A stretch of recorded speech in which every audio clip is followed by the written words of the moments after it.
அனைவருக்கும் வணக்கம். நம்ம 2024 குரூப் 4 தேர்வுக்காக படிச்சுக்கிட்டு இருக்கோம்.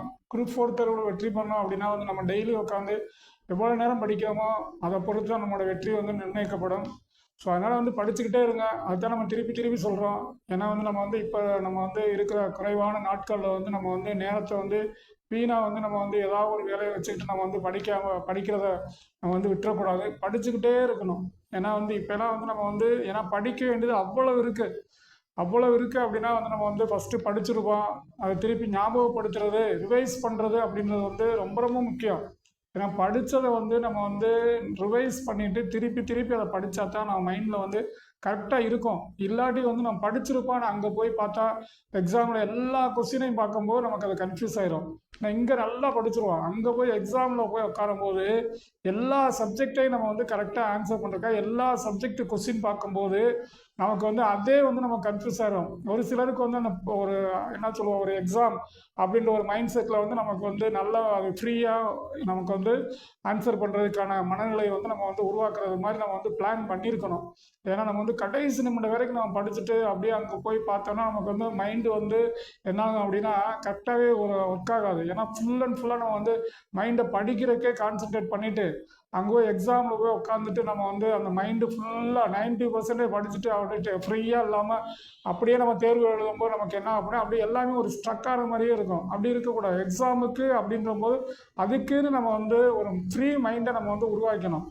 முதல் நாள் நம்ம உட்காந்து ஃபுல் அண்ட் ஃபுல்லாக படிக்கணும்னு அவசியமே கிடையாது. இந்த முதல் நாள் வரைக்கும் நல்லா படிக்கலாம். முதல் நாள் எக்ஸாமுக்கு முதல் நாள் நம்ம அவ்வளோதான், சரி ஓரளவுக்கு நல்லா படிச்சுட்டோம், நமக்குனால சக்ஸஸ் பண்ண முடியுன்ற ஒரு நம்பிக்கையில் கொஞ்சம் நல்லா ஏர்லியராக தூங்கி காலையில் நல்லா வேகமாக எழுந்திரிச்சு காலையில் எழுந்திரிச்சு நீங்கள் ரிவைஸ் பண்ணலாம். ஜஸ்ட் ஒரு 1 hour 2 hour, அதாவது உங்களுக்கு ஒரு 3 hours நம்ம முக்கியமானது நம்ம எது நினைக்கிறோமோ அதை மட்டும் நம்ம ரிவைஸ் பண்ணிட்டு போகலாம். அந்த current affairs questions, current affairs தான் நீங்கள் கடைசி லாஸ்ட்டு நம்ம முக்கியத்துவம் கொடுக்கணும். ஏன்னா மற்றதெல்லாம் நம்ம படித்து நம்ம ரிவைஸ் பண்ணி ஓரளவுக்கு கொண்டு வந்திருந்தா கூட லாஸ்ட்டு கரண்ட் அஃபேர்ஸ். ஏன்னா கரண்ட் அஃபேர்ஸ் நம்ம படிக்க போகிறது கிடையாது. ஏன்னா நம்ம மற்ற சப்ஜெக்ட் மாதிரி படித்து வந்துச்சு நம்ம அதை நம்ம ரிவைஸ் பண்ண போகிறது கிடையாது. கரண்ட் அஃபேர்ஸ் ஒரு தடவை படிப்போம், போய் அப்படியே எக்ஸாமில் போய் எழுதுவோம், அவ்வளோதான் மறந்துடுவோம். ஏன்னா கரண்ட் அஃபேர்ஸ் மாறக்கூடியது. அது நமக்கு எக்ஸாமுக்கு மாறக்கூடியது அப்படின்ற போது அதை நம்ம என்ன பண்ணுவோம், கடைசி ஒரு 1 week இருக்கும்போது நம்ம முக்கியமான பாயிண்ட்ஸ் ஒரு தடவை படிச்சுட்டு அதை நம்ம ஓரளவுக்கு ஞாபகப்படுத்திட்டு கடைசியோட ரிவைஸ் பண்ணிட்டு போகிறோம். அதை நம்ம மனப்பாடம் பண்ண போகிறது கிடையாது. ஏன்னா மனப்பாடம் பண்ணுறது மனப்பாடம் பண்ணிக்கலாம். ஆனால் ஒரு சிலது நம்ம சும்மா அப்படியே கிளான்ஸை அடகைவற்றதை நம்ம தெரிஞ்சுக்கிட்டு அங்கே போய் உட்காந்து எக்ஸாமுக்கு வந்தால் நம்ம ஆன்சர் பண்ண போகிறோம். வரல அப்படின்னா அது நமக்கு தேவையில்லாத செய்தியாக, தேவையில்லைன்னு சொல்ல, ஜஸ்ட் நம்ம தெரிந்து கொண்ட செய்தி தான். ஆனால் அது நமக்கு இம்பார்ட்டன்ட் இல்லை. ஏன்னா கரண்ட் அஃபேர்ஸ்னால் உலகத்தில் எவ்வளவோ இருக்குது, ஒரு நாட்டில் எவ்வளவோ இருக்குது. அப்படின்ற போது நம்ம எதை கரண்ட் அஃபேர்ஸ் அப்படின்னு நம்ம சொல்லவே முடியாது. ஏன்னா இன்றைக்கி இருக்க ட்ரெண்டில் அவங்க எப்படி வேணாலும் கேட்கலாம். ஏன்னா ஒரு காலத்தில் ஒரு ஸ்ட்ராட்டஜி, ஒரு சிஸ்டமேட்டிக்காக கரண்ட் அஃபேர்ஸ்னால் இதுலேருந்து தான் எடுப்பாங்க அப்படின்றதெல்லாம் இருந்தது. ஆனால் இப்போ அந்த கரண்ட் அஃபேர்ஸ்ன்றது எப்படி வேணாலும் கேட்கலாம் அப்படின்ற ஒரு இதுக்கு கொண்டு வந்துட்டாங்க. ஏன்னா ஒரு காலத்தில் கரண்ட் அஃபேர்ஸ் அப்படின்னா நமக்கு கண்டிப்பாக ஒரு கொஸ்டின்ஸ் நமக்கு அவார்ட்ஸ்லேருந்து கண்டிப்பாக இருக்கும். நமக்கு அவார்ட்ஸ் அப்படின்னா ஹையஸ்ட் அவார்டு நோபல் பரிசு, அதே மாதிரி நம்ம பாரத ரத்னா, இந்த மாதிரி பத்ம விருதுகள், அப்புறம் உலகத்திலே உயரிய விருதுகள் அப்படின்றத ஒரு விருது இருக்கும். அதே மாதிரி விளையாட்டுத்துறைக்கு ஒரு ஒரு கொஸ்டின்ஸ் இருக்கும். அதே மாதிரி நமக்கு அப்பாயிண்டட் யார் நம்ம புதிய புதிய பெரிய ஹை போஸ்ட் சீஃப் அவங்கள பூரா நம்ம தெரிஞ்சுக்கணும். அந்த மாதிரி இதில் நமக்கு ஒரு சில கொஸ்டின்ஸ் இருக்கலாம். அப்படின்ற போது நமக்கு ஒரு பிரைம் மினிஸ்டர், ஒரு பிரசிடென்ட் எந்த நாட்டுக்கு போகிறாரு, அங்கே போய் என்ன நம்ம முக்கியமான விஷயங்கள், அதே மாதிரி வேறு வெளிநாட்டுக்காரங்க பிரசிடென்ட்டோ பிரைம் மினிஸ்டரோ இந்தியாவுக்கு யாராவது வராங்களா, இந்தியாவில் ஏதாவது ஒரு திட்டம் ஆரம்பிக்கிறாங்களா, இந்த மாதிரி ஒரு சில கரண்ட் அஃபேர்ஸ். ஏன்னா நமக்கு விருதுகள் அப்படின்னா நமக்கு ஏகப்பட்ட விருதுகள் இருக்குது. விருதுகள் நம்ம தனித்தனியாக நம்ம ஃபஸ்ட்டு உயரிய விருதுகள், அப்புறம் நமக்கு இலக்கியம் சார்பான இலக்கியத்துறை, மருத்துவத்துறை, பத்திரிகை துறை, அதே மாதிரி விளையாட்டுத்துறை, அனைத்து துறைகளிலையும் நமக்கு விருதுகள் இருக்குது. அந்த விருதுகளை பூரா நம்ம ஒரு காலத்துலலாம் நமக்கு எல்லா கொஸ்டின்ஸுமே நமக்கு இந்த விளையாட்டுலலாம் நமக்கு நிறையா ஒவ்வொரு ஸ்போர்ட்ஸு எந்தெந்த கப்போடு தொடர்புடையது அப்படின்லாம் ஒரு காலத்தில் கேட்பாங்க. அது மாதிரி ஸ்போர்ட்ஸ் வந்து இந்த கிராண்ட் ஸ்லாம் அப்படின்றதெல்லாம் ஒரு காலத்தில் ரொம்ப முக்கியமாக இருந்தது. கிராண்ட் ஸ்லாம் டென்னிஸில் வந்து Australian open, French open, Wimbledon open, US open, இந்த மாதிரி இதில் வந்து ஒற்றையர், ஆண் ஒற்றையர் யாரு வின் பண்ணது, பெண் ஒற்றையர் யாரு, ஆண் இரட்டை யாரு, பெண் இரட்டை யாரு, இந்த மாதிரி கேள்வியெல்லாம் வந்து ரொம்ப ரொம்ப கேட்டுக்கிட்டே இருந்தாங்க ஒரு சில இதில். ஆனால் இப்போ வந்து அந்த மாதிரி விருதுகள் இந்த மாதிரி ஒரு இதெல்லாம் வந்து வந்து அவங்க வார்டுக்கு ஏதோ ஒரு கரண்ட் அஃபேர்ஸ் அப்படின்னு சொல்லிட்டு அதிகபட்சம் இப்போலாம் வந்து திட்டங்கள் நாட்டில் வந்து தமிழ்நாட்டில் வந்து கொண்டு வரப்பட்ட புதிய திட்டங்கள், அது இந்தியாவில் கொண்டு வரப்பட்ட புதிய திட்டங்கள், அந்த மாதிரி தான் வந்து மாடர்ன் டெக்னாலஜி, சயின்ஸ் அண்ட் டெக்னாலஜியில் ஏதாவது ஒரு இன்வென்ஷன்ஸ், அதே மாதிரி ஸ்பேஸ் ரிசர்ச், ஸ்பேஸில் வந்து நம்ம வந்து லான்ச்சிங் பண்ண சேட்டலைட்ஸ், இந்த மாதிரி வந்து ஏதாவது ஒரு வந்து நம்ம வந்து கரண்ட் அஃபேர்ஸ்லேருந்து நம்ம அதே மாதிரி ஏதாவது ஒரு இம்மீடியட்டாக நம்ம இந்த பூங்காக்கள் ஏதாவது புதுசாக கொண்டு வந்தது, இந்த வைல்ட் லைஃப் சாங்சுரிஸ், பறவைகள் சரணாலயம், விலங்குகள் சரணாலயம், இந்த மாதிரி வந்து ஒரு புதியது ஏதாவது எங்கேயாவது ஆரம்பிச்சிருக்கோம், அது புதிய திட்டம் அப்படின்றதெல்லாம் வந்து நம்ம வந்து கரண்ட் அஃபேர்ஸில் வந்து நம்ம வந்து தெரிஞ்சுக்குவோம். ஸோ அப்படின்றப்போ வந்து லாஸ்ட் டயத்தில் வந்து நம்ம கரண்ட் அஃபேர்ஸ்க்கு நம்ம முக்கியத்துவம் கொடுக்கணும். அதனால் தேர்வில் வந்து நம்ம வந்து எப்படி படிக்கணும் அப்படின்னா வந்து நம்ம வந்து நல்லா படித்ததை திருப்பி ரிவைஸ் பண்ணிட்டு தான் போகணும். ஏன்னா அங்கே வந்து சப்ஜெக்டை புக்கை வாசிக்கும் போது என்ன ஆகுனா அதோட ரிலேட்டடான செய்திகள் நம்ம தெரிஞ்சுக்கலாம். கான்டென்ட் நம்ம படிக்கும்போது, ஃபேக்ட் நம்ம படிக்கும்போது நம்ம வந்து அங்கே எக்ஸாமுக்கு ஆன்சர் பண்ணலாம். அதே மாதிரி நமக்கு ஸ்டேட்மெண்ட் கொஸ்டின்ஸ் வந்தது அப்படின்னா ஸ்டேட்மெண்ட் ஒரு 4 ஸ்டேட்மெண்ட் கொடுத்து இந்த இதில் வந்து எது கரெக்டு எது தவறு அப்படின்னு கேட்கும்போது நமக்கு அனலிசிஸ் பண்ணியிருக்கணும், படித்து எல்லாத்தையும் புரிஞ்சு நமக்கு தெளிவாக தெரிஞ்சாத்தே நம்ம வந்து அந்த கொஸ்டின்ஸ்க்கு ஆன்சர் பண்ண முடியும். அதனால் வந்து எல்லாத்தையும் புக்கோட ரீட் பண்ணி எல்லாத்தையும் தெளிவாக படித்து புரிஞ்சுட்டு அதில் உள்ள ஃபேக்ட்ஸை வந்து முக்கியமான கேள்விகள் ப்ரீவியஸ் இயர் கொஸ்டின் பேப்பர்லாம், ஏன்னா ஒரு காலத்தில் தான் ப்ரீவியர் கொஸ்டின் பேப்பர் வந்து அப்படியே ஃபேக்ட்ஸாக கேட்டுட்டு இருந்தாங்க. ஆனால் இப்போலாம் வந்து ஃபேக்ட்ஸ் அப்படின்றது வந்து ஒரு 50% தான் வருது. பூராமே வந்து ஜென்ரலாக பொதுவாக ஒரு அனாலிசிஸாக தான் கேள்விகள் கேட்குறாங்க. அப்படின்றபோது நீங்கள் வந்து புக்கை வந்து நீங்கள் நல்லா 2 இடம் 3 இடம், ஏன்னா ஒரு புக்கை வந்து நம்ம ஃபஸ்ட்டு படிக்கும்போது ஒரு 50% தான் புரியும். எதுவுமே எந்த ஒரு சப்ஜெக்ட்டுமே நம்ம ஃபஸ்ட்டு நம்ம படித்தோம் அப்படின்னா அவங்க புரிஞ்ச மாதிரி இருக்கும், ஆனால் அதில் வந்து ஒரு 50% தான் புரிஞ்சிருக்கும். ஆனால் நம்ம புரிஞ்சிருச்சோம் அப்படின்னா அடுத்ததுக்கு போயிடுவோம். ஆனால் அது 2வது படித்து பார்த்தீங்கன்னா இன்னும் நமக்கு நிறைய விஷயங்கள் நம்ம போனதில் புரிதல் திறனோட இருந்ததை காட்டிலும் இந்த வட்டம் கொஞ்சம் அதிகமாக புரிதல் திறனோட இன்னும் கொஞ்சம் நிறைய பாயிண்ட்ஸ் வந்து நமக்கு புரிய ஆரம்பிக்கும். அடுத்து 3வது படிக்கும்போது நமக்கு வந்து ஓரளவுக்கு முழுமையாக ஒரு 90% அந்த செய்தியை வந்து தெளிவாக புரிஞ்சுக்கலாம். 4 பேருக்கு சொல்கிற மாதிரி கூட நம்ம அந்த செய்தியை வந்து நம்ம வந்து சொல்லலாம். அந்த அளவுக்கு வந்து நம்ம அதை வந்து படித்து புரிஞ்சுக்கலாம். ஸோ அந்த மாதிரி படிக்கணும். அந்த மாதிரி படித்தாதான் நமக்கு வந்து ஓரளவுக்கு தேர்வில் கேட்கக்கூடிய கேள்விகளுக்கு வந்து நம்ம வந்து கரெக்டாக ஆன்சர் பண்ண முடியும். அதனால் படிக்கிறதுன்றது வந்து நல்ல ஃபேக்ட்ஸையும் படிங்க, வாசித்து புரிஞ்சுக்குங்க. ஏன்னா வந்து நம்ம வந்து இப்போ தமிழ் படிச்சுக்கிட்டு இருக்கோம், தமிழை வந்து நம்ம வாசிக்கிட்டு இருக்கோம். தமிழ் வாசிக்கிறது வந்து உங்களுக்கு வந்து நீங்களாக வந்து படித்தாலும் படிச்சிருவீங்க. இருந்தாலும் நம்ம ஒரு ஜஸ்ட்டு ஒரு கிளான்ஸாக சொல்லிட்டோம்னா என்னென்ன பாயிண்ட்ஸ் நம்ம வந்து ஒரு இதாக வந்து சொல்கிறோம், ஐடென்டிஃபை பண்ணி சொல்கிறோம், நம்ம வந்து எதை வந்து முக்கியத்துவம் கொடுத்து சொல்கிறோம் அப்படிங்கும்போது அது உங்களுக்கு வந்து கொஞ்சம் உங்களுக்கு வந்து கொஞ்சம் புரிஞ்சு இந்த பாயிண்ட்ஸில் வந்து இந்த பாடத்தில் வந்து இந்த இதெல்லாம் இருக்குது அப்படின்றத நீங்களே கொஞ்சம் இம்ப்ரெஸ் பண்ணி அந்த இதை வந்து நீங்கள் படித்தீங்க அப்படியே இன்னும் நல்லா தெளிவாக புரியும். நீங்களாக படிக்கிறதும் உங்களுக்கு புரியும். ஆனால் இதை நம்மளோட வாசித்து ஒரு ஆசிரியர் சொல்கிறத நம்ம கேட்டு படித்தோம்னா இன்னும் கொஞ்சம் வந்து தெளிவாக புரிஞ்சுக்க.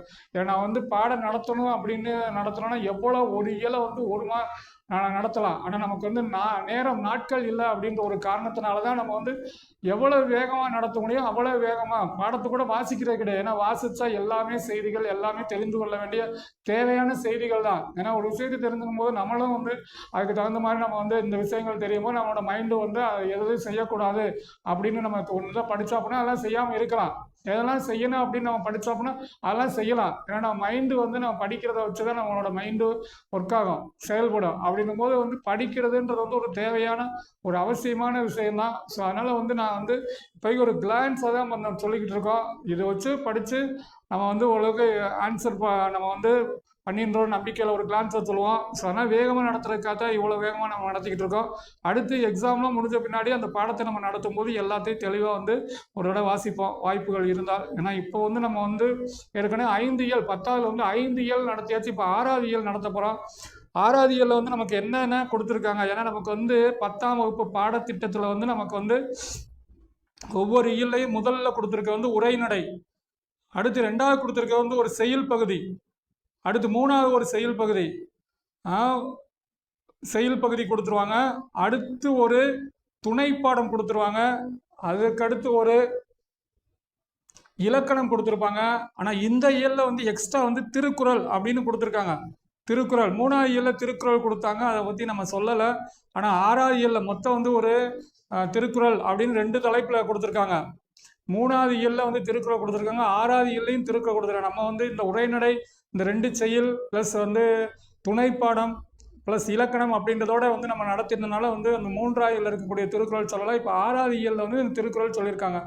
அதில் வந்து நம்ம திருக்குறள் வந்து நம்ம வந்து என்ன திருக்குறள் வந்து கேட்பாங்க அப்படின்னா வந்து நமக்கு வந்து கண்டிப்பாக வந்து அந்த நூல், அது நூலோட சிறப்பு பெயர்கள், நூல் ஆசிரியர் திருவள்ளுவரின் சிறப்பு பெயர்கள், அது 2 கேட்டுட்டு அந்த நூலோட அந்த பிரிவு, அதில் உள்ள நமக்கு வந்து என்னென்ன பிரிவு, அறத்துப்பால், பொருட்பால், இன்பத்துப்பால். அறத்துப்பாலில் எத்தனை அதிகாரம், பொருட்பாலில் எத்தனை அதிகாரம், இன்பத்துப்பாலில் எத்தனை அதிகாரம், அறத்துப்பாலுக்கு எத்தனை இயல் இருக்கு, பொருட்பாலுக்கு எத்தனை இயல் இருக்கு, இன்பத்துப்பாலுக்கு எத்தனை இயல் இருக்கு, இந்த மாதிரி படிச்சுட்டு அதுக்கடுத்து இதில் வந்து இன்னும் ஒரு கேள்வி வந்து ஒரு திருக்குறள்ல இருந்து ஒரு மேற்கோள்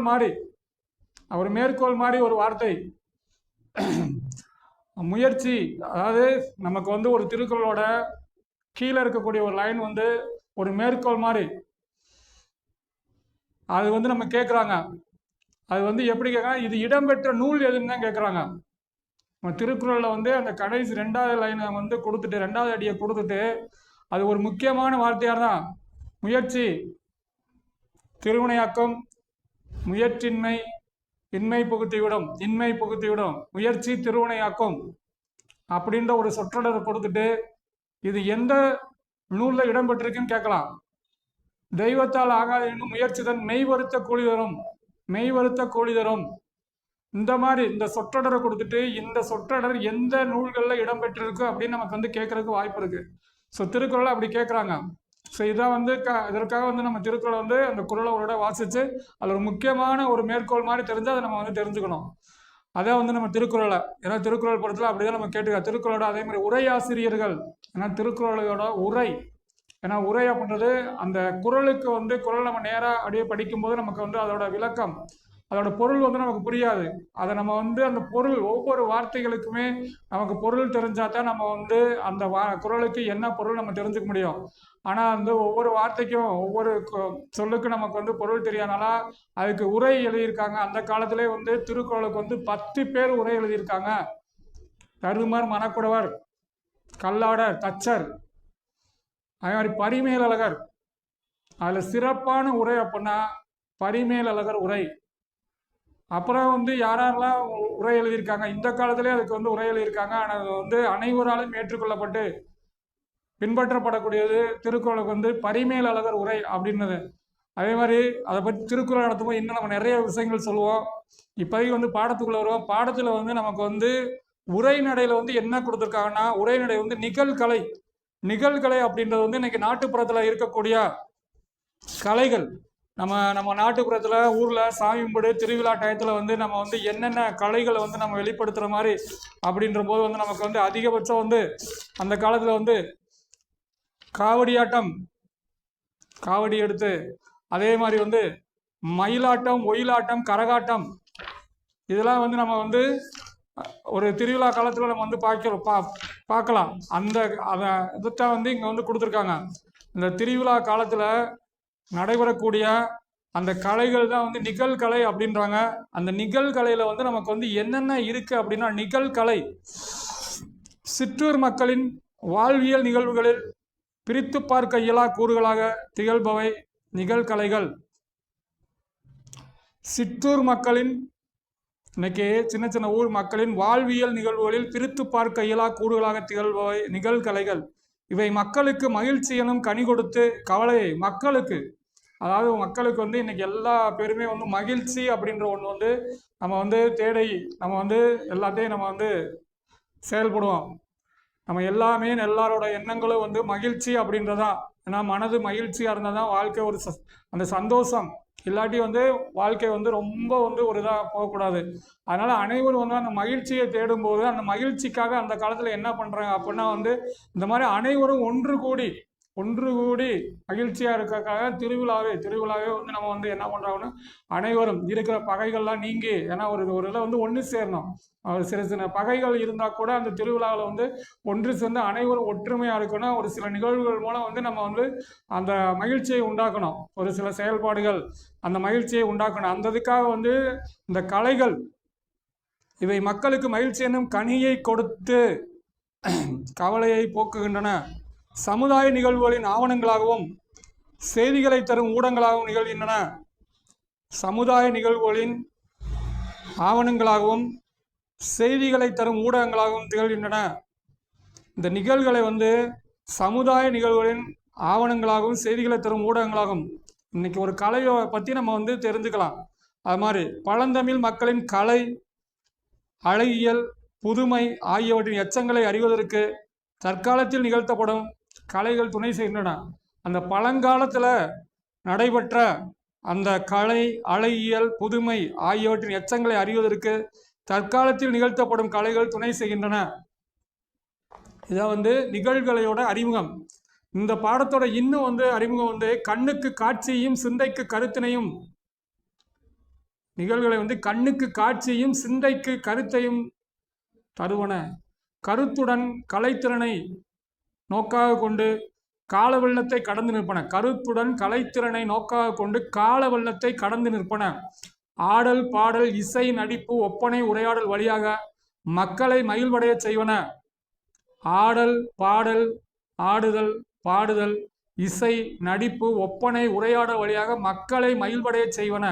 இந்த கலைகள் வந்து எதன் மூலம் வந்து மக்களை மகிழ்ச்சி அடைய செய்வன அப்படின்னா ஆடல், பாடல், இசை, நடிப்பு, ஒப்பனை, உரையாடல் வழியாக மக்களை மகிழ்வடைய செய்வன. சமூக பண்பாட்டு தளத்தின் கருத்து கருவூலமாக, பண்பாட்டு தளம், பண்பாடு, மக்கள் எப்படி வாழணும், சமூக பண்பாட்டு தளத்தின் கருத்து கருவூலமாக விளங்குகின்றன. நுட்பமான உணர்வுகளின் உறைவிடமாக இருப்பன. அவை யாவை? அவைதான் மக்கள் பண்பாட்டின் பதிவுகளான நிகழ்கலைகள். அதான் வந்து என்னது? நிகழ்கலைகள், நுட்பமான உணர்வுகளின் உறைவிடம். நான் இன்னைக்கு வந்து ஒரு பாடல் பாடுவது வந்து அனைவராலும் முடியாது. அந்த பாடல் பாடுவது வந்து சாதாரண நம்ம வந்து ஒருத்தவங்க பாடுறதை நம்ம பார்க்குறோம். ஆனால் அவங்க வந்து எப்படி அதை முயற்சி செய்து அது இறைவன் கொடுக்குற வரம் அப்படின்னு தான் நம்ம சொல்ல முடியும். எல்லா பேரும் முயற்சி செய்தால் பாடலாம். ஆனால் இருந்தாலும் வந்து அந்த குரல் வளம் அது வந்து இருக்கணும். இருந்து முயற்சி பண்ணி கரெக்டாக அதை கற்று பாடுறதுல வாய்ப்பு இருக்குது. ஆனால் எல்லா பேராலையும் பாட முடியும் அப்படின்னு நம்ம சொல்ல முடியாது. அதே மாதிரி தான் ஆடல், அந்த பரதநாட்டியம், பரதம், அந்த காலத்தில் வந்து ஒரு பரதநாட்டியத்தில் வந்து ஒரு முறை, ஒரு ஸ்டெப் அப்படின்றது வந்து நம்ம வந்து சாதாரணமாக நம்ம வந்து ஒரு நிமிஷம் அவங்க ஸ்டெப்பை வந்து பார்த்துறோம். ஒரு 10 நிமிஷம் அவங்க வந்து கரகாட்டம் ஆடி முடிச்சுறாங்க. ஆனால் அந்த கரகாட்டம் அந்த 10 நிமிஷம் ஆடுறதுக்கு அவங்க எவ்வளோ நாள் அதை வந்து பயிற்சி பண்ணணும் அப்படின்றது வந்து அவங்ககிட்ட கேட்டால் தான் தெரியும். நமக்கே தெரியும் எவ்வளோ தூரம் வந்து அவங்களோட கலை. அந்த மாதிரி வந்து அந்த உணர்வுகள், நுட்பமான உணர்வுகள், அந்த இதை வந்து நம்ம வந்து எவ்வளோ அப்படியே ஃபுல்லாக டெடிக்கேட்டட், எதையுமே வந்து அதாக ஒன்றினா தான் நம்ம வந்து அந்த இதை வந்து நம்ம சிறப்பாக செய்ய முடியும். அப்படி வந்து எல்லா பேருமே வந்து இன்னைக்கு உணர்வுகளோட உறைவிடமாக இருந்து வெளிப்படுத்துகிறாங்க. அந்த நிகழ்வுகளையை வந்து எல்லா பேருமே இன்னைக்கு கிராமப்புறத்துலையோ இன்னைக்கு எல்லாமே வந்து தன்னோட திறமையை வெளிப்படுத்துறதுக்காகவே சில கலைகளை வந்து உருவாக்கிட்டு இருக்காங்க. அப்படிப்பட்ட கலைகள் தான் வந்து கரகாட்டம். அப்படி இன்னைக்கு நிகழ்வுகளில் வந்து நமக்கு வந்து இந்த பூரா வந்து இந்த கிராமப்புறத்தில் இருக்கக்கூடிய அந்த ஒவ்வொரு அந்த ஆடல், பாடல், அதான் கரகாட்டம் பன்னெடுங்காலமாக மக்களால் விரும்பப்படும் மரபார்ந்த கலைகளில் ஒன்றே கரகாட்டம். பாருங்க, பன்னெடுங்காலமாக மக்களால் விரும்பப்படும் மரபார்ந்த கலைகளில் ஒன்றே கரகாட்டம். கரகம் என்னும் பித்தளை செம்பையோ சிறிய குடத்தையோ தலையில் வைத்து, கரகம் என்னும் பித்தளை செம்பையோ சிறிய குடத்தையோ தலையில் வைத்து தாளத்திற்கேற்ப ஆடுவது கரகாட்டம். இந்த நடனம் கரகம் கும்பாட்டம் என்று அழைக்கப்படுகிறது. இந்த நடனம் வந்து கரகம் கும்பாட்டம் என்றும் அழைக்கப்படுகிறது. பாருங்க, செம்பையோ சிறிய குடத்தையோ தலையில் வைத்து தாளத்திற்கேற்ப ஆடுவது கரகாட்டம். இந்த நடனம் கரகம் கும்பாட்டம் என்று அழைக்கப்படுகிறது. கரகச்செம்பின் அடிப்பாகத்தை உட்புறமாக தட்டி ஆடுபவரின் தலையில், கரகச்செம்பின் அடிப்பாகத்தில் என்ன அப்படியே உட்புறமாக தட்டி ஆடுபவரின் தலையில் நன்கு படியும்படி செய்கின்றனர்.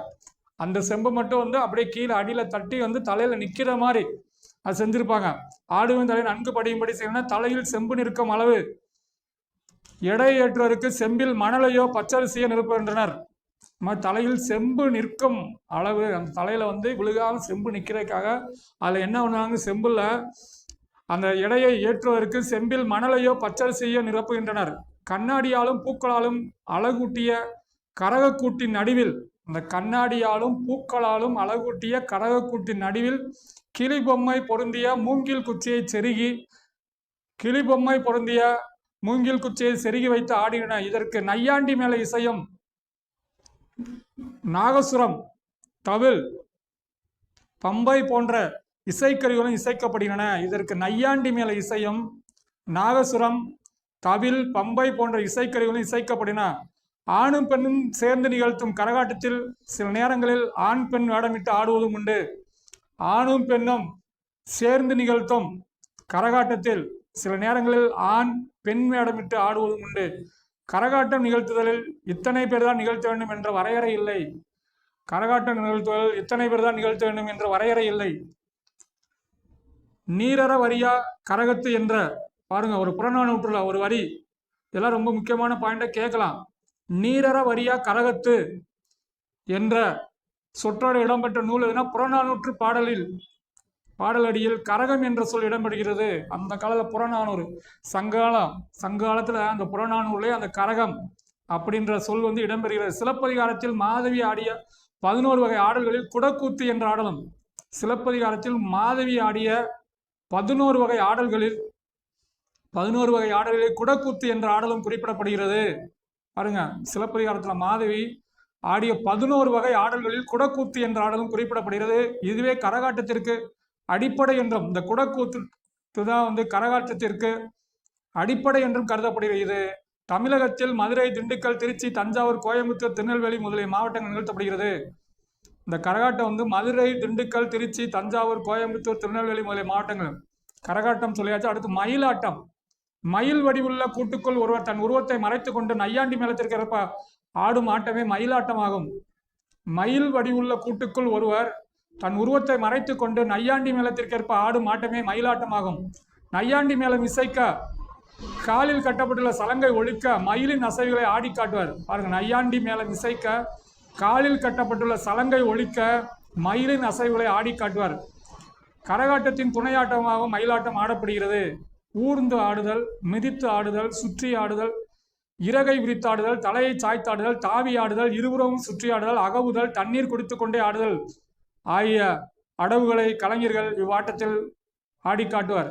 கரகாட்டத்தின் துணையாட்டமாக மயிலாட்டம் ஆடப்படுகிறது.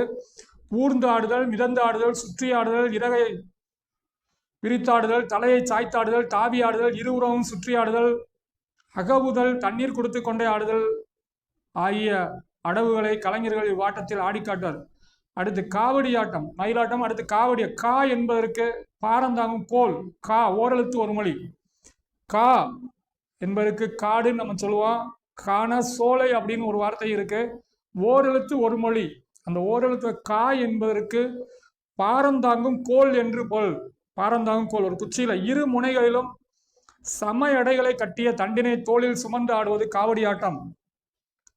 இரு முனைகளிலும் சம எடைகளை கட்டிய தண்டினை தோளில் சுமந்து ஆடுவது காவடி ஆட்டம்.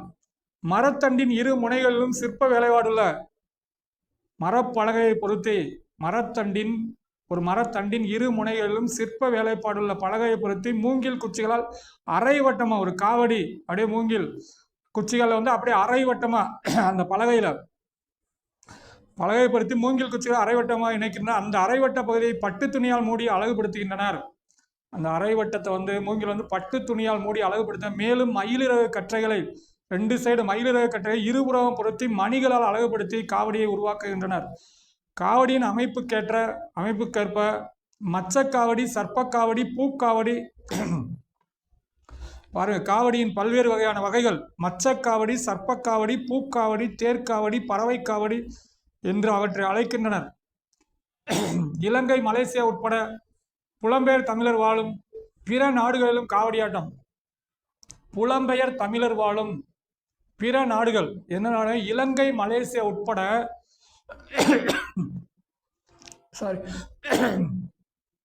புலம்பெயர் தமிழர் வாழும் இலங்கை, மலேசியா உட்பட புலம்பெயர் தமிழர் வாழும் பிற நாடுகளிலும் காவடியாட்டம் ஆடப்படுகிறது. ஒயிலாட்டம். ஒரே நிற துணியை தண்ணி கொண்டு வரீங்களா? ஒயிலாட்டம் அதாவது கரகாட்டம் நம்ம ஃபர்ஸ்ட், அடுத்து மயிலாட்டம், அடுத்து காவடி ஆட்டம், அடுத்து ஒயிலாட்டம். ஒயிலாட்டம் அப்படின்னா ஒரே நிற துணியை முண்டாசு போல கட்டியும் காலில் சலங்கை அணிந்தும், ஒரே நிற துணியை முண்டாசு போல கட்டியும் காலில் சலங்கை அணிந்தும் கையில் வைத்துள்ள சிறு துணியை இசைக்கேற்ப வீசியும் ஒயிலாக ஆடும் குழு ஆட்டமே ஒயிலாட்டம். உணர்ச்சிக்கேற்ப பாட்டின் சந்தமும் சந்தத்திற்கேற்ப ஆட்டத்தின் இசையும் மாறி மாறி மனதை ஈர்க்கும். இதில் கம்பீரத்துடன் ஆடு என்பது தனிச்சிறப்பானது. ஒயிலாட்டம் அப்படின்னா ஒரே நிற துணியை முண்டாசு போல கட்டியும் காலில் சலங்கை அணிந்தும் கையில் வைத்துள்ள சிறு துணியை, முண்டாசு கட்டிட்டு காலில் சலங்கை அணிந்துட்டு கையில் ஒரு சிறு துணியை இசைக்கேற்ப வீசியும் ஒயிலாக ஆடும் குழு ஆட்டமே ஒயிலாட்டம். உணர்ச்சிக்கேற்ப பாட்டின் சந்தமும் சந்தத்திற்கேற்ப, உணர்ச்சிக்கேற்ப பாட்டின் சந்தமும் சந்தத்திற்கேற்ப ஆட்டத்தின் இசையும் மாறி மாறி மனதை ஈர்க்கும். இதில் கம்பீரத்துடன் ஆடுதல் என்பது தனிச்சிறப்பானது. ஒயிலாட்டத்தை இரு வரிசையாக நின்று ஆடுகின்றனர். ஒருவருக்கொருவர் இடம் விட்டு விலகி நின்று ஆடும் இந்த ஒயிலாட்டத்தை பெரும்பாலும் ஆண்கள் ஆடுவதை வழக்கில் உள்ளது. ஒரே குழுவில் வயது முதிர்ந்தவர்களும் இளைஞர்களும் இணைந்து ஆடுவதும் உண்டு. இந்த ஆட்டத்தில் தோளால் கட்டப்பட்ட குடம், தவில், சிங்கி, டோலக், தப்பு போன்ற இசைக்கருவிகள் பயன்படுத்தப்படுகின்றன. இந்த ஆட்டத்தில் தோளால் உருவாக்கப்பட்ட குடம், தவில், சிங்கி, டோலக், தப்பு போன்ற இசைக்கருவிகள் பயன்படுத்தப்படுகிறது. அடுத்து தேவராட்டம் மற்றும் சேர்வை ஆட்டம். தேவராட்டம் அப்படின்னா வானத்து தேவர்கள் ஆடிய ஆட்டம் என பொருள்படுகிறது. வானத்து தேவர்கள் ஆடிய ஆட்டம் தான் தேவராட்டம். இது ஆண்கள் மட்டுமே ஆடும் ஆட்டம். உரிமை என பொதுவாக அழைக்கப்படும் தேவ துந்துபி தேவராட்டத்திற்குரிய இசைக்கருவி. உரிமை எனப்படும் இந்த தேவராட்டத்திற்குரிய இசைக்கருவி உரிமை என பொதுவாக அழைக்கப்படும் தேவ துந்துபி. உரிமையோட இன்னொரு பேரும் அதான் தேவராட்டத்துக்கு இசைக்கருவி. இந்த தேவராட்டம் ஆண்கள் மட்டுமே ஆடும் ஆட்டம். உரிமை என பொதுவாக அழைக்கப்படும் தேவ துந்துபி தேவராட்டத்திற்குரிய இசைக்கருவி. இந்த கலை வேட்டி கட்டியும் தலையிலும் இடையிலும் சிறுதுணி கட்டியும் காலில் சலங்கை அணிந்தும் எளிய ஒப்பனை நிகழ்த்தப்படுகிறது. இந்த கலை வேட்டி கட்டியும் தலையிலும் இடையிலும் சிறு துணி கட்டியும் காலில் சலங்கை அணிந்தும் எளிய ஒப்பனையுடன் நிகழ்த்தப்படுகிறது. இவ்வாட்டத்தில் பெரும்பான்மையாக 8 முதல் 13 கலைஞர்கள், பாருங்க தேவராட்டத்தில் 8 முதல் 13 கலைஞர்கள் கலந்து கொள்ள வேண்டும் என்பது பொது மரபாக உள்ளது. தேவராட்டத்தில் 8 முதல் 13 பேர் கலந்து கொள்ளணும்னு ஒரு பொது மரபா. தேவராட்டம் குறிப்பாக சடங்கு சார்பாக ஆடப்படுகிறது. ஏதாவது ஒரு சடங்கு அப்படின்னா நம்ம அந்த திருவிழா டயத்தில் நம்ம தேவராட்டம் போன்றே ஆடப்படு வருகின்ற கலை சேர்வை ஆட்டம். அதாவது தேவராட்டம் போன்றே ஆடப்படும் கலை சேர்வை ஆட்டம். ஆட்டக்கலைஞர்கள் சேவை பலகை, சேமக்களம், ஜால்ரா ஆகிய இசைக்கருவிகள் இசைத்து கொண்டே ஆடினர். ஆட்டக்கலைஞர்கள் சேவை பலகை, சேமக்களம், ஜால்ரா ஆகிய இசைக்கருவி இசைத்து கொண்டே ஆடினர். இதனை இசை சார்பு கலையாகவும் வழிபாட்டு கலையாகவும் நிகழ்த்தினர். அடுத்து பொய்க்கால் குதிரை ஆட்டம், அடுத்து தப்பு ஆட்டம், அடுத்து அதே மாதிரி புலி ஆட்டம், அடுத்து தெருக்கூத்து. இதெல்லாம் நமக்கு அப்படியே சொல்றாங்க. இந்த தெருக்கூத்து அப்படின்றது நாட்டுப்புற மக்களால் நிகழ்த்தப்படும் தெருவில் கூத்து. ஏன்னா புலி ஆட்டம்னா புலி மாதிரி வேடம் போட்டு ஆடுறது, பொய்க்கால் குதிரை மாதிரி பொய்க்கால் போட்டு ஆடுறது, தப்பு ஆட்டம்னா தப்பு வச்சு ஆடுறது, இசைத்துக்கிட்டே ஆடுறது. அதே மாதிரி தெருக்கூத்து அப்படின்னு நாட்டுப்புற மக்களால் நிகழ்த்தப்பட்டு வரும் கலையே தெருக்கூத்து. அது நிகழ்த்தப்பட்ட இடத்தை அடிப்படையாக கொண்டு அமைந்த நிகழ்த்தப்பட்ட இடத்தை அடிப்படையாக கூத்து இசையுடன் கூடிய உடல் அசைவுடன் தொடர்புடையது. கூத்து இசையுடன் கூடிய உடல் அசைவியக்கத்துடன் தொடர்புடையது. திறந்த வெளியை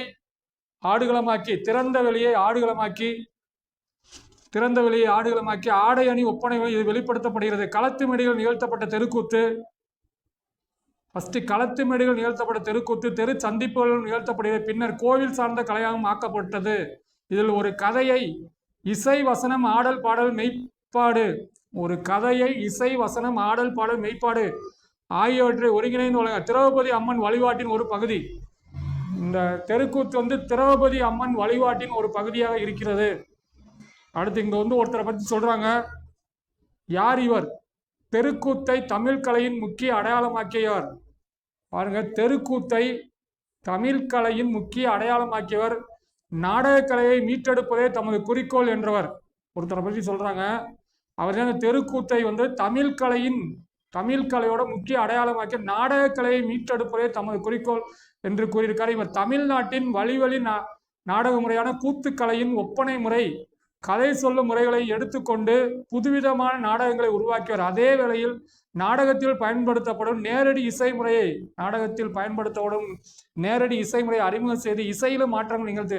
இவரின் நாடகங்கள் பெரும்பாலும் சமூக அரசியல் மாற்றங்களை பேசின. இவரோட நாடகங்கள் பெரும்பாலும் சமூக அரசியல் மாற்றங்கள். இந்தியாவில் மட்டுமன்றி உலகின் பல்வேறு நகரங்களில் இவரது நாடகங்கள், இந்தியாவில் மட்டுமன்றி உலகின் பல்வேறு, இந்திய அரசின் தாமரை திரு விருதயம், இந்திய அரசோட தாமரை திரு விருதையும், தமிழ்நாடு அரசின் கலைமாமணி விருதையும் பெற்றவர். இவர்தான் கூத்துப்பட்டறை நா முத்துசாமின்னு ஒருத்தர்.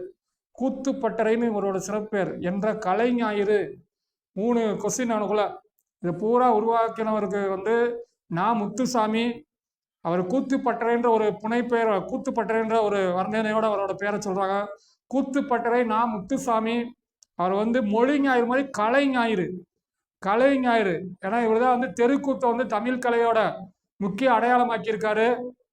நாடக கலையை மீட்டெடுப்பதை தன்னோட குறிக்கோள். நாடகத்தை பூரா வந்து புதுவிதமான இசை முறையை அறிமுகம் பண்ணி இந்தியாவில் மட்டும் இல்லாமல் உலகத்துல ஒரு நாடகம். நா முத்துசாமி. தாமரை திரு விருதயம் தமிழக அரசு, இந்தியாவின் தாமரை திரு விருதயம், தமிழ்நாடு அரசின் கலைமாமணி விருதையும் பெற்றவர். இவர்தான் கூத்துப்பட்டறை நா முத்துசாமி என்ற கலை ஞாயிறு. அடுத்து தோல்பாவை கூத்து அப்படின்னு ஒரு அதை பற்றி சொல்கிறாங்க. இதெல்லாம் வந்து நமக்கு சாதாரணமாக தெரியும். அதுலேருந்து எந்த கேள்வி கேட்டாலும் நமக்கு தெரியும். ஏன்னா வந்து தோற்பாவை கூத்து அப்படின்றதும் அந்த காலத்தில். தெருக்கூத்து வந்து பாருங்க, வேளாண்மை செய்வோரின் தெருக்கூத்து வந்து திரௌபதி அவங்களோட இதாக இருந்தது. திரௌபதி அம்மன் வழிபாட்டு ஒரு பகுதி. அடுத்து வந்து வேளாண்மை செய்வோரின் கலையாக இருந்தது இந்த தெருக்கூத்து. அர்ச்சுனன் தபசு என்பது மழை வேண்டி நிகழ்த்தப்படுவதாக. இன்னைக்கு மழை வேண்டி நிகழ்த்தப்படனா அது வந்து அர்ச்சுனன் தபசு என்பது மழை வேண்டி நிகழ்த்தப்படுவதாக இருக்கிறது. கூத்து கலைஞர், கூத்தை கற்றுக் கொடுப்போர் ஆகியோரின் அடிப்படையிலும் காலம், இடம் போன்றவற்றின் அடிப்படையிலும் கூத்து நிகழ்த்தப்படுவதில் சிறு சிறு மாறுபாடு உள்ளன. தெருக்கூத்து பொழுதுபோக்கு கூறுகளை பெற்று நாடகமாக, இந்த தெருக்கூத்து வந்து பொழுதுபோக்கு கூறுகளை பெற்று நாடகமாக வளர்ச்சி. இதனை கதகளி போன்று செவ்வியல் கலையாக ஆக்கும் முயற்சிகள், கதகளி மாதிரி இதை ஒரு கலையா மாற்றுறதுக்கு முயற்சிகள் மேற்கொள்ளப்படுகின்றன. அடுத்து தோற்பாவை கூத்துன்னு சொல்றாங்க. இதோட பாடம் முடியுது. எத்திசையும் புகழ் மணக்க அப்படின்னு ஒரு செய்தி சொல்றாங்க. மலேசியாவோட தலைநகர் கோலாலம்பூரில் புகழ்மிக்க பகுதியில் ராஜராஜ சோழன் அந்த ராஜராஜ சோழன் வந்து ராச சோழன் தெரு என்பது இன்றும் உள்ளது.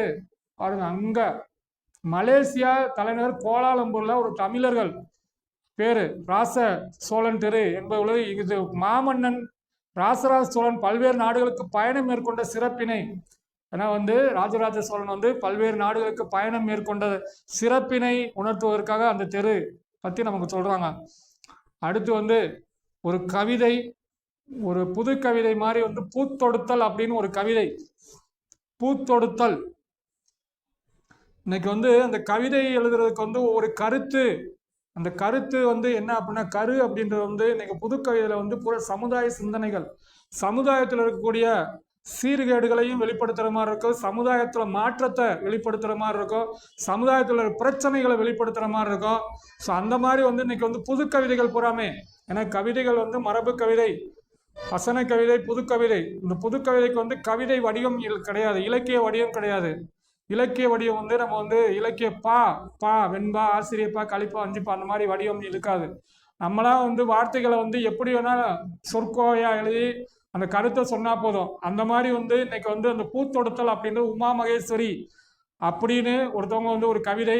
அதுல வந்து இன்னைக்கு கலைகள் மனித வாழ்விற்கு அழகூட்டுபவை. இன்னைக்கு கலைகளை பத்தி இந்த பாடத்துல சொல்றாங்க. கலைகள் வந்து கவிதை எழுதுறதுக்கும், கலைகள் மனித வாழ்விற்கு அழகூட்டுபவை. அழகியல் மண்ணுயிர்கள் அனைத்தையும் தம் வாழ்வியல் சூழலுடன், இன்னைக்கு அழகியல் வந்து மண்ணுயிர்கள் அனைத்தையும் தம் வாழ்வியல் சூழலுடன் பிணைத்து கொண்டுள்ளது. தத்தித்தாவும் குழந்தை முதல் தள்ளாடு முதியவர் வரை யாவரும் அழகுணர்ச்சி மிக்கவர்களே. தத்தித்தாவும் குழந்தை முதல் தள்ளாடு முதியவர் வரை யாவரும் அழகுணர்ச்சி மிக்கவர்களே.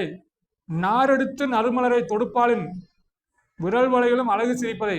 நாரெடுத்து நறுமலரை அந்த தொடுப்பவங்க விரல் வளைவிலும், அப்படியே அந்த பூ கட்டுற அந்த வளைவிலும், அவங்க பூ கட்டுவாங்க பார்த்தீங்களா, அந்த வளைவிலும் அழகு சிரிப்பதை அடையாளம் காணுகிறார் அந்த கவிஞர் ஒருவர். அந்த பூ கட்டுறத கூட வந்து ஒரு அழகா பார்த்து அந்த பூத்தொடுத்தோன்ற அதில் வந்து ஒரு கவிதை. அதில் கூட வந்து என்ன சொல்றாங்கன்னா, இந்த பூவை தொடுப்பது எப்படி சாந்தமான ஒரு இன்னைக்கு இருக்கக்கூடிய பிரபஞ்சத்தை சுமக்கின்ற ஒள்ளி தண்டுகள் இறுக்கி முடிச்சிட்டால் காம்புகளின் கழுத்து முறியும், தளர பிணைத்தால் மலர்கள் தரையில் நழுவும், வாசலில் மரணம் நிற்பதறிந்தும் வருந்தாமல் சிரிக்கும் இந்த பூவை எப்படி தொடுக்க நான். பாருங்க, வாசலில் மரணம், அவங்களுக்கு அந்த பூ வந்து மரணம் உண்டாகும்னு தெரிந்தும் வருந்தாமல் சிரிக்கும் இந்த பூவை எப்படி தொடுக்க நான். ஒருவேளை என் மனமே நூலாகும், என்னோட மனதான் நூலாகும், நுண்மையுற்றால் ஒழிய அந்த நூலை தான் மென்மையா வந்து அந்த நுண்மையா வந்து அதை வந்து வச்சு அந்த பூவை கட்டணும். என்னோட மனதை வந்து அந்த நூலை வந்து மென்மையா அந்த மாதிரி வந்து ஒரு கவிதை வந்து இங்க சொல்றாங்க. சாந்தமான ஒரு பிரபஞ்சத்தை சுமக்கின்றன ஒளி தண்டுகள். அது என்ன ஒரு இது அப்படின்னா, இன்னைக்கு வந்து அந்த பாடத்துல இந்த கவிதை எழுதின அந்த கவிஞரை பத்தி சொல்றாங்க. கவிஞர் உமா மகேஸ்வரி மதுரை மாவட்டத்தில் பிறந்தவர். மதுரை மாவட்டத்தில் வந்து தற்போது தேனி மாவட்டம் ஆண்டிவட்டியில் வாழ்ந்து வருகிறார். இவர் நட்சத்திரங்கள் நடுவே, இவர் என்னென்ன கவிதையில எழுதியிருக்கார், நட்சத்திரங்களின் நடுவே, வெறும் பொழுது, கற்பாவை உள்ளிட்ட கவிதை தொகுதிகளை படைத்துள்ளார். கவிதை, சிறுகதை, புதினம் என்று பல தளங்களில் படைத்து வருகிறார். கவிதை எழுதுறாரு, சிறுகதை எழுதுறாரு, புதினம். இவர் தான் வந்து இந்த பூத்தொடுத்தல் அப்படின்ற ஒரு கவிதை. அது வந்து இதுல வந்து நமக்கு வந்து கவிதை மட்டும்தான் கொடுத்துருக்காங்க, மற்ற எதுவுமே கொடுக்கல. அந்த பூவை வந்து எப்படி தொடுக்கணும் அப்படின்றதுக்கு வந்து நமக்கு ஒரு ஜஸ்ட்டு அப்படியே நுண்மையா, நுட்பமா, மென்மையா அந்த நம்ம மனதை வந்து எப்படி ஒரு நூலாக வச்சு நம்ம வந்து அதை தொடுக்கணும் அப்படின்ற ஒரு செயலை வந்து இங்கே சொல்லியிருக்காங்க. ஆண்டிவட்டி, மதுரை மாவட்டத்தில் வந்து ஆண்டிவட்டி எல்லாத்துலையும். அடுத்து பிள்ளைத்தமிழ் சிற்றிலக்கியம். அடுத்து ஒரு செயல்பகுதி பிள்ளைத்தமிழ் சிற்றிலக்கியம். சிற்றிலக்கிய வகைகள் ஒன்று பிள்ளைத்தமிழ். ஏன்னா பிள்ளைத்தமிழ்லேருந்து கண்டிப்பாக ஒரு கேள்வி கேட்பாங்க. அந்த காலத்தில் கடவுளையோ மன்னனையோ சிறு குழந்தையாக நினைத்து பாவித்து 10 பருவங்களில் பாடுவது பிள்ளைத்தமிழ் அப்படின்ற ஒரு சிற்றிலக்கியம். வந்து சிற்றிலக்கியம் வந்து நம்ம வந்து எப்போ அப்படின்னா வந்து நமக்கு வந்து அப்படியே ஃபஸ்ட்டு சங்க இலக்கியத்தை வந்து அப்படியே வந்தோன்னா அப்படியே வரும்போது சிற்றிலக்கியம். அந்த சிற்றிலக்கியத்தில் வந்து நமக்கு வந்து 96 வகையான சிற்றிலக்கியங்கள் இருக்கு. அந்த பற்றி ஒரு நாளைக்கு சொல்ல. இப்போதைக்கு வந்து பிள்ளைத்தமிழ் அப்படின்றதுல நினைக்கிறாங்க. முத்துக்குமார சுவாமி பிள்ளைத்தமிழ் அப்படின்னா அதோட நூல். அதான் வந்து கடவுளையோ மன்னரையோ குழந்தையாக பாவித்து 10 பருவங்களில் பாடுவது. இது ஆண்பால் பிள்ளைத்தமிழ், பெண்பால் பிள்ளைத்தமிழ் என்று 10 இரு வகைப்படும். ஆனால் 10 பருவம்.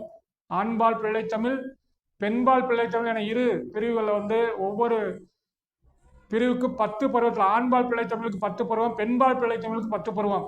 அந்த 10 பருவமே கண்டிப்பாக நம்ம தெரிந்து கொள்ளக்கூடிய செய்திகள். ஏன்னா அதுலேருந்து நம்ம கேட்பாங்க. ஒரு 7 இது பொதுவாக இருக்கும். காப்பு, செங்கீரை, தாள், காப்பு, செங்கீரை, தாள், சப்பானி, முத்தம், மருகை, அம்புலி. இது வந்து எல்லாத்துக்கும் போவாங்க. ஃபஸ்ட்டு வந்து ஒரு குழந்தை பிறந்த 3 வயது 3 மாதத்தில் தவழ்தல். ஃபஸ்ட்டு வந்து காப்பு, ஃபஸ்ட்டு காக்கிறது, அப்படியே ஒரு தளிர் விடுறது காப்பு. அடுத்து செங்கீரையாக வர்றது. ஃபஸ்ட்டு வந்து முத வந்து அந்த ஒரு விதை வந்து முளைக்கிறது காப்பு. அது அப்படியே தளிர் விடும்போது அப்படியே செவேர்ந்து இருக்கும், அதாவது செங்கீரை. காப்பு தாள்னா தவழ்தல். காப்பு தாள் சப்பானி அப்படியே நிற்க வைப்போம். நிற்க வைக்கும்போது அந்த குழந்தை நிற்காது, கொஞ்ச நேரம் நிற்கும். அப்படியே முத அந்த குழந்தைக்கு முத்தம் தான் சொல்லிக் கொடுப்போம். முத்தம் கொடுத்து பழகிறது தான் முதல் செயல். ஏன்னா ஒரு குழந்தைக்கு வந்து முத்தம் கொடுப்பா அப்படின்னு சொல்லி முத்தத்தை தான் வந்து அதான் ஃபஸ்ட்டு வந்து காப்பு, செங்கீரை, தாள், சப்பானி, முத்தம், வருகை. அப்படியே நடை பழகுதல்.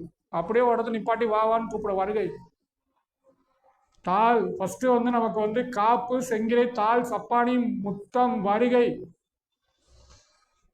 அம்புலி அம்புலி அப்படின்றது வந்து ஒரு விளையாட்டு.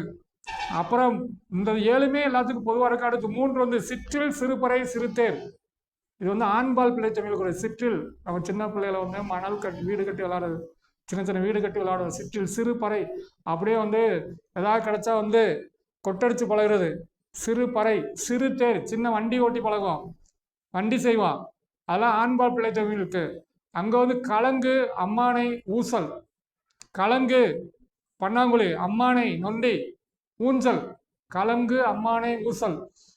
இதெல்லாம் வந்து நம்ம வந்து பெண்பால் பிள்ளை தமிழுக்குரிய 3 பருவங்கள் 10. அந்த பருவங்கள் தான் வந்து இப்போ வந்து அதை பற்றி பிள்ளை தமிழை பற்றி நல்லா ஒரு நாளைக்கு சொல்லுவோம். இப்போதைக்கு வந்து முத்துக்குமார சுவாமி பிள்ளை தமிழ் அப்படின்னா இது எழுதின குமரகுருபரர் அவரை பற்றி கண்டிப்பாக ஒரு கேள்வி கேட்பாங்க. குமரகுருபரர் நீதிநெறி விளக்கம், முத்துக்குமார சுவாமி பிள்ளை தமிழ். இந்த இது பாருங்க, இந்த பிள்ளை தமிழ் வந்து சந்தத்துடன் உள்ள பாடலில் உயிர்ப்பு அதிகம் இருக்கு. சந்தத்துடன் உள்ள பாடலில் சந்தம் அப்படியே வந்து சந்தம் அப்படின்னா வந்து ஒரே ஓசையோடு, அப்படியே எங்கேயாவது ஒரே ஓசையோடு அப்படியே எதுகை மோனை அப்படி அமைந்து அது வந்து உயிர்ப்பு அதிகமா. சந்தத்துடன் உள்ள பாடல் உயிர்ப்பு அதிகம் இருக்கும். கேட்போருக்கு ஈர்ப்பும் இருக்கும். கேட்போருக்கு ஈர்ப்பும் இருக்கும். தொடக்க முதல் தமிழ் இலக்கியத்தில் சந்தத்தை ஊட்டிய இசை நாட்டிய பாடல்கள் மொழிக்கு பெருமை சேர்ந்த. தொடக்க முதல்ல தமிழ் இலக்கியத்தில் சந்தத்தை ஊட்டிய இசை நாட்டிய பாடல்கள் மொழிக்கு பெருமை சேர்த்தன. ஏற்றம் இறைத்தலுக்கு ஏற்ற சந்தத்தை கொண்டிருக்கிறது நாட்டுப்புற தமிழ். ஏற்றம் இறைத்தலுக்கு ஏற்ற சந்தத்தை கொண்டிருக்கிறது நாட்டுப்புற தமிழ். குழந்தையின் தலையசைத்தலுக்கும் சந்தம் அமைத்து தெரிகிற பிள்ளை தமிழ். ஏற்றம் இறைக்கிறதுக்கு அந்த சந்தம் இருக்கிற மாதிரி குழந்தையின் தலை அசைவதற்கும் சந்தம் இருக்கிறது அப்படின்றது அமைத்தறிய பிள்ளை தமிழ். சந்தத்துடன் உள்ள பாடலில் உயிர்ப்பு அதிகம் இருக்கும். கேட்போருக்கு ஈர்ப்பும் இருக்கும். தொடக்க முதல் தமிழ் இலக்கியத்தில் சந்தத்தை ஊட்டிய இசை நாட்டிய பாடல்கள் மொழிக்கு பெருமை சேர்த்தன. ஏற்றம் இறைத்தலுக்கு ஏற்ற சந்தத்தை கொண்டிருக்கும் நாட்டுப்புற தமிழ். குழந்தையின் தலை அசைத்தலுக்கும் சந்தம் அமைத்து தெரிகிறது பிள்ளை தமிழ். இந்த பிள்ளை தமிழ்ல வந்து ஒரு பாட்டு இருக்கு. அந்த பாட்டு வந்து செங்கீரை பருவத்திலிருந்து கொடுத்துருக்காங்க. இதுல வந்து சொல்லுக்கு சரியான பொருள் அதில் இப்போ வாசிக்க போறோம். பண்டி, பண்டிக்கு வந்து வயிறுக்கு தான், வயிறுக்கு பண்டி அப்படின்னா அதுக்கு பொருள் வந்து வயிறு. அசும்பிய, அசும்பிய அப்படின்னா ஒளி வீசுகிற, அசும்பிய அப்படின்றதுக்கு பண்டினா வயிறு. இதெல்லாம் கேட்கலாம், வாய்ப்பு இருக்கு. ஏன்னா ஒரு சொல்லுக்கு வந்து சரியான பொருள் அப்படின்னு பண்டினா வயிறு, அசும்பியா ஒளி வீசுகிற, முச்சினா உச்சி, உச்சினா தலையுச்சி, தலையுச்சி. இதை இந்த பாடலில் வந்து பொருள் சொல்லும் பொருளும்.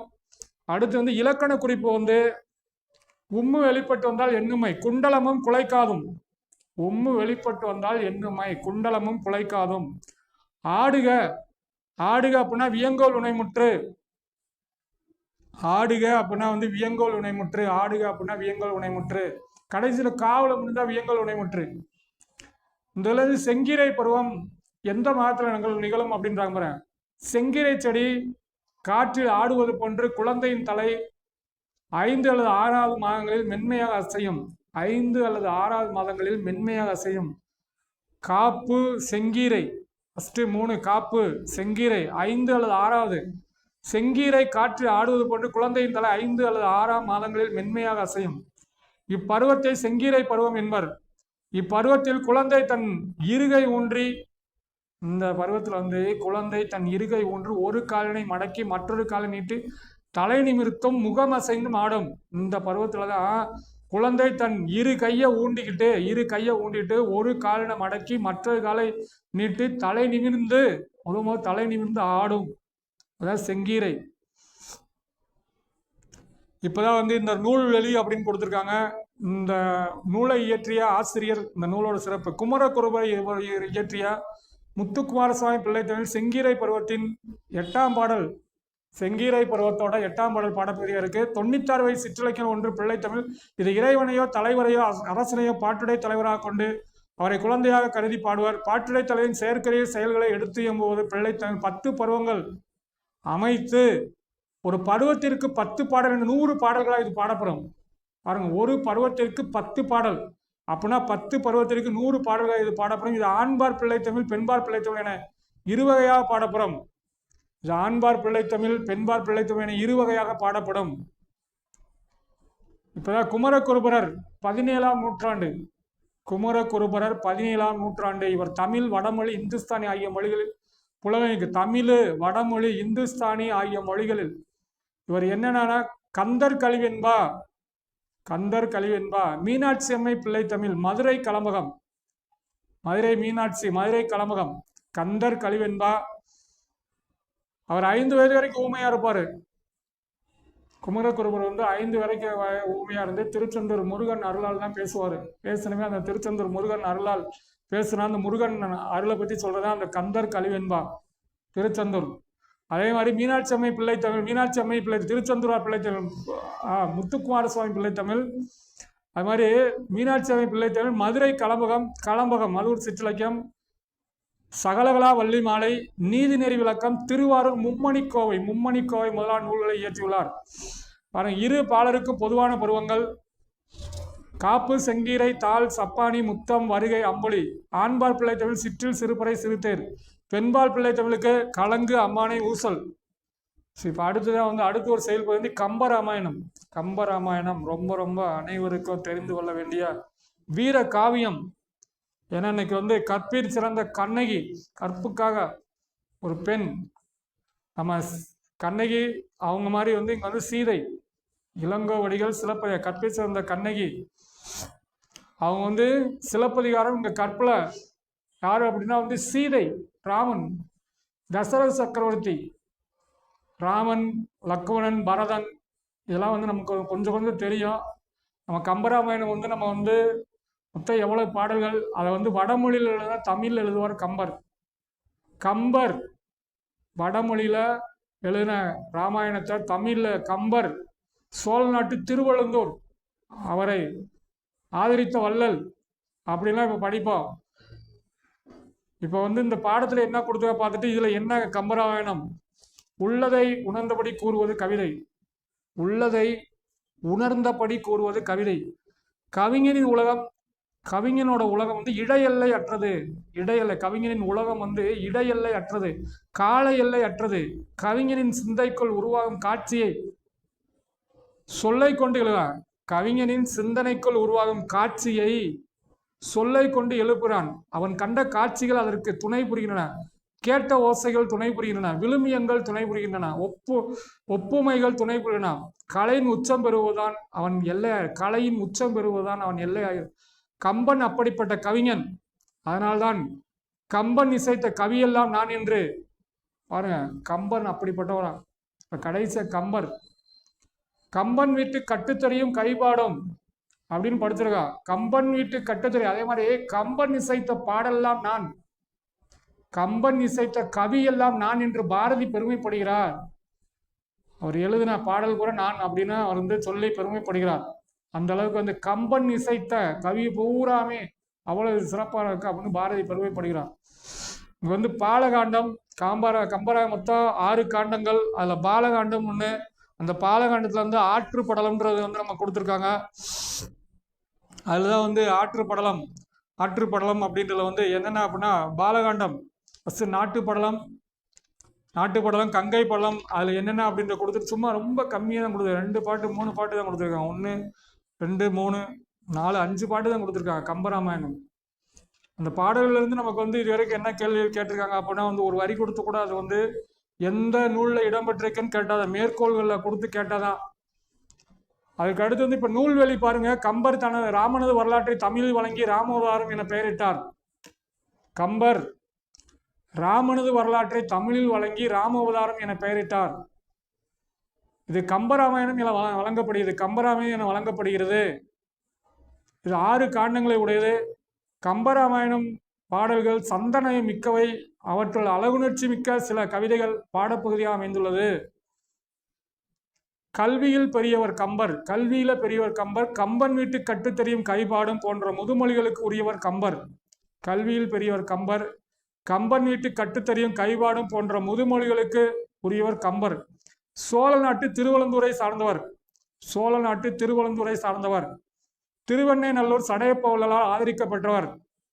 திருவெண்ணெய்நல்லூர் சடையப்ப வள்ளலார் ஆதரிக்கப்பட்டார். விருத்தம் என்னும் ஒன்பாவிற்கு உயர் கம்பன் என்று புகழ்பெற்ற, விருத்தம் என்னும் ஒன்பாவிற்கு உயர் கம்பன் என்று புகழ்பெற்ற விருத்தம் என்னும் ஒன்பாவிற்கு உயர் கம்பன் என்று புகழ் பெற்றவர். சரஸ்வதி அந்தாதி, சடகோபர் அந்தாதி, திருக்கை வழக்கம், ஏர் எழுபது, சிலை எழுபது முதலிய நூல்களை இயற்றியவர். பாருங்க, கல்வியில் பெரியவர் கம்பர், கம்பன் வீட்டு கட்டுத்தறியும் கைப்பாடும் போன்ற முதுமொழிகளுக்கு உரியவர் கம்பர். சோழ நாட்டு திருவழுந்தூரை சார்ந்தவர். திருவெண்ணைநல்லூர் சடையப்பவர்களால் ஆதரிக்கப்பட்டவர். விருத்தம் என்னும் ஒன்பாவிற்கு உயர் கம்பன் என்று புகழ் பெற்றவர். சரஸ்வதி அந்தாதி, சடகோபர் அந்தாதி, திருக்கை வழக்கம், ஏர் எழுபது அவர் எழுதிய நூல்கள் பாருங்க. ஆனா விருத்தம் எனும் ஒன்பாவிற்கு உயர் கம்பன் அப்படின்னு போற்றப்படுகிறார். சரஸ்வதி அந்தாதி அந்தாதி, சடகோபர் அந்தாதி, திருக்கை வழக்கம், ஏர் எழுபது அந்தாதியில் 2, 70 2. சரஸ்வதி அந்தாதி, சடகோபர் அந்தாதி, திருக்கை வழக்கம், ஏர் எழுபது, சிலை எழுபது முதலிய நூல்களை இயற்றியவர். செயல் 2 செயல் முடிச்சு அடுத்து துணைப்பாடம் பாய்ச்சல் அப்படின்ற ஒரு கதை. சா கந்தசாமி அப்படின்னு ஒருத்தர் இந்த பாய்ச்சல் அப்படின்ற ஒரு கதையை இங்க கொடுத்துருக்காங்க துணைப்பாடத்துல. கதை படிக்கிறதுக்கு நேரம் இருக்காதனால சும்மா ஜஸ்ட் ஒரு அறிமுகம் மட்டும் படிச்சுட்டு அதுல இருந்து உண்மை கலைஞன் தன் கலையில் முழு ஈடுபாட்டை காட்டுவான். பாருங்க, உண்மை கலைஞன் தன் கலையில் முழு ஈடுபாட்டை காட்டுவான். கலை நிகழ்வின் ஊடாக அவன் பெருமிதம் வெளிப்பட்டு கொண்டே இருக்கும். தன்னத்த கலைஞரிடமிருந்து வேறுபட்டு தனக்கென தனித்திறமையை காட்டுவான். தனித்தன்மைகளையும் காட்டுவான். இவற்றின் மூலம் மற்றவரையும் ஈர்ப்பான். கலை ஈடுபாட்டில் அவனுக்கு வயதோ உடற்சோர்வோ பாதிப்பை ஏற்படுத்துவதில்லை. தன் கலையை பின்பற்ற தகுந்த வாரிசு உருவாகிற போது அவன் கொள்கிற மகிழ்ச்சி, அந்த கலையை பின்பற்ற தகுந்த அந்த கலையை அடுத்தடுத்து அப்படியே வாரிசு பின்பற்றினாதான் அந்த கலை அழியாம இருக்கும், இல்லாட்டி அந்த கலை அழிந்து விடும். அதனால மேக்சிமம் அந்த பூரா அந்த கலையை கற்றுக் கொடுப்பது சிறப்பு. வாரிசு அவங்களுக்கு நம்ம மற்றதை நம்ம கற்றுக் கொடுக்கணும் இல்லையா, தனக்கு தெரிந்த கலைகளை குழந்தைகளுக்கு கற்றுத்தருவது சிறப்பான ஒன்று. ஏன்னா அப்போதான் அந்த கலைகள் அழியாம அடுத்தடுத்து நம்மள அடுத்த தலைமுறை இன்னும் அனைத்து தலைமுறைகளும் தெரிந்து யாம் பெற்ற இன்பம் பெருக இவ்வையகம் அப்படின்ற மாதிரி நம்ம பார்த்து மகிழ்வித்த அனைத்தையும் அடுத்த நம்மளோட தலைமுறைக்கு அடுத்து வர தலைமுறையும் பார்க்கணும். அதுக்கடுத்த தலைமுறை வரணும் அப்படின்னா அந்த கலைகள் அழியாமல் இருக்கிறதுக்கு அந்த வாரிசு உருவாகணும். அப்படி வாரிசு உருவாகிற போது அவன் கொள்கிற மகிழ்ச்சி அளப்பரியது அப்படின்ற ஒரு செய்தியை இந்த பாடத்தில் அறிமுகப்படுத்தி கொடுக்குறாங்க. இந்த பாய்ச்சல் அப்படின்னு கந்தசாமி அவர் யாரு அப்படின்னா, தக்கையின் மீது 4 கண்கள் என்ற சிறுகதை தொகுப்பில் பாய்ச்சல் என்னும் கதை. தக்கையின் மீது 4 கண்கள் என்ற சிறுகதை தொகுப்பில் பாய்ச்சல் என்னும் கதை. இதன் ஆசிரியர் சா கந்தசாமி. இவர் மயிலாடுதுறை நாகப்பட்டினம் மாவட்டத்தைச் சேர்ந்தவர். சா கந்தசாமி மயிலாடுதுறை நாகப்பட்டினம் மாவட்டத்தைச் சேர்ந்தவர். இவர் எழுதிய சாயாவனம் புதினத்தால் எழுத்துலகில் புகழ்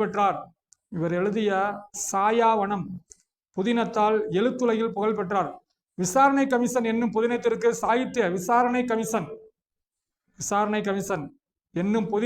சாகித்ய அகாடமி விருதினை பெற்றுள்ளார். சுடுமண் சிலைகள் என்ற குறும்படத்திற்கு அனைத்துலக விருதையும் பெற்றுள்ளார். 150க்கும் மேற்பட்ட சிறுகதைகளையும் 11க்கும் மேற்பட்ட புதினங்களையும் எழுதியுள்ளார். தொலைந்து போனவர்கள், சூரிய வம்சம், சாந்தகுமாரி முதலியவை இவர் எழுதிய புதினங்களுள் சில. தக்கையின் மீது 4 கண்கள் என்ற சிறுகதை தொகுப்பில் பாய்ச்சல் என்னும் கதை இடம்பெற்றுள்ளது. இதன் ஆசிரியர் சா கந்தசாமி. இவர் மயிலாடுதுறை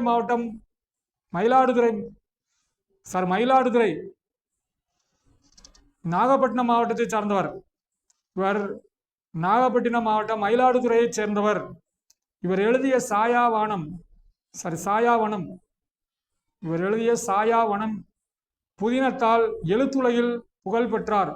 விசாரணை கமிஷன் என்னும் புதினத்திற்கு சாகித்ய அகாடமி விருதை பெற்றுள்ளார். சுடுமண் சிலைகள் என்ற குறும்படத்திற்கு அனைத்துலக விருதையும் பெற்றுள்ளார். 150க்கும் மேற்பட்ட சிறுகதைகளையும் 11க்கும் மேற்பட்ட புதினங்களை எழுதினார். தொலைந்து போனவர்கள், சூரிய வம்சம், சாந்தகுமாரி முதலியவை இவர் எழுதிய புதினங்களுள் சில. இப்ப முன் தோன்றிய மூத்த குடி அப்படின்னு எல்லாமே ஒரு முன் தோன்றிய மூத்த குடி அப்படின்னா அந்த பாடல் வரிகள் பல இலக்கியங்கள்ல ஓங்கு இரும் பரப்பின் வங்க ஈட்டத்து தொண்டியோர், தொண்டின்றது அந்த காலத்திலேயே சிலப்பதிகாரத்தில் இடம்பெற்றுள்ளதாம். ராமநாதபுரம் மாவட்டத்தின் தொண்டி அந்த காலத்திலே சிலப்பதிகாரத்தில் இடம்பெற்றுள்ளதுன்னு முன் தோன்றிய மூத்த குடின்றதை நமக்கு அறிமுகப்படுத்திட்டே வராங்க. தொண்டின்றது வந்து எதில் இடம்னா சிலப்பதிகாரம். அதே மாதிரி தான் அடுத்தது அகப்பொருள் இலக்கணம். தமிழ் இலக்கணம் 5 வகைப்படும். எழுத்து இலக்கணம் தமிழ் இலக்கணம் தொல்காப்பியர் வந்து எழுத்து சொல் பொருள் 3ஆக பிரிக்கிறாரு. ஆனால் நன்னூலார் வந்து 3ஓட 5ஆ சொல்றாங்க. எழுத்து சொல் பொருள், பொருள் யாப்பு அணி, யாப்பு அணி 5 இலக்கணமா நம்ம வந்து நன்னூலார் பவனந்தி முனிவர், பவனந்தி அடிகள் சொல்றாரு.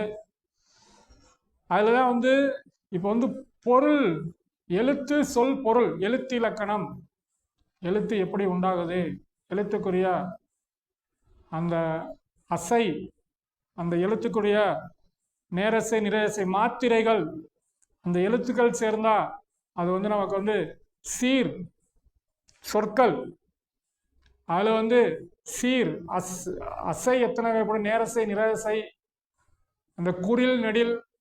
அதே மாதிரி வந்து சீர் எத்தனை வகைப்படும், ஓரசைச்சீர், ஈரசைச்சீர், மூவசைச்சீர், நாலசைச்சீர்.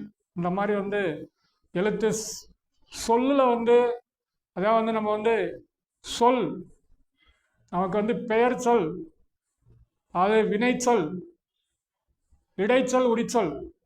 பெயர் வினை ஃபர்ஸ்ட், ஆனா அப்புறம் வந்து பெயர் வினை இடை உரி, பெயர் சொல் வினைச்சொல், அப்புறம் வந்து பெயர் சொல் வினைச்சொல் இடைச்சொல் உரிச்சொல், அப்புறம் வந்து அப்படியே சொல்ல பத்தி ஒரு நாளைக்கு நம்ம தெளிவா சொல்லுவோம். அவர் வந்து பெயர் சொல் வினைச்சொல் இடைச்சொல் உரிச்சொல், அதே மாதிரி பெயர் சொல் வினைச்சொல் திசை சொல் வட சொல், இப்பெல்லாம் வந்து சொல்ல வந்து பல்வேறு வகைகளை வந்து நம்ம வந்து சொல் இலக்கணத்துல வந்து ஒரு நாளைக்கு சொல்லுவான். இங்க வந்து பொருள் இலக்கணம், பொருள் இலக்கணம் வந்து 2 வகைப்படும். அகப்பொருள் புறப்பொருள். பொருள் இலக்கணம் 2 வகைப்படும். பொருள் தமிழ் இலக்கணத்தை விட்டுருவான், வந்து இப்போ வந்து பொருள் இலக்கணம் மட்டும் படிக்க போறோம். எழுத்து இலக்கணம், சொல் இலக்கணம், பொருள் இலக்கணம், யாப்பு இலக்கணம், அணி இலக்கணம். அதுல பொருள் இலக்கணம் வந்து பொருள் வந்து 2 வகைப்படும். அகப்பொருள் புறப்பொருள். அகப்பொருள் புறப்பொருள். அகப்பொருள் 3 வகைப்படும். அகப்பொருள் 3 வகைப்படும். அதுல வந்து முதற் பொருள், கருப்பொருள், உரிப்பொருள். அகப்பொருள் 3 வகைப்படும்.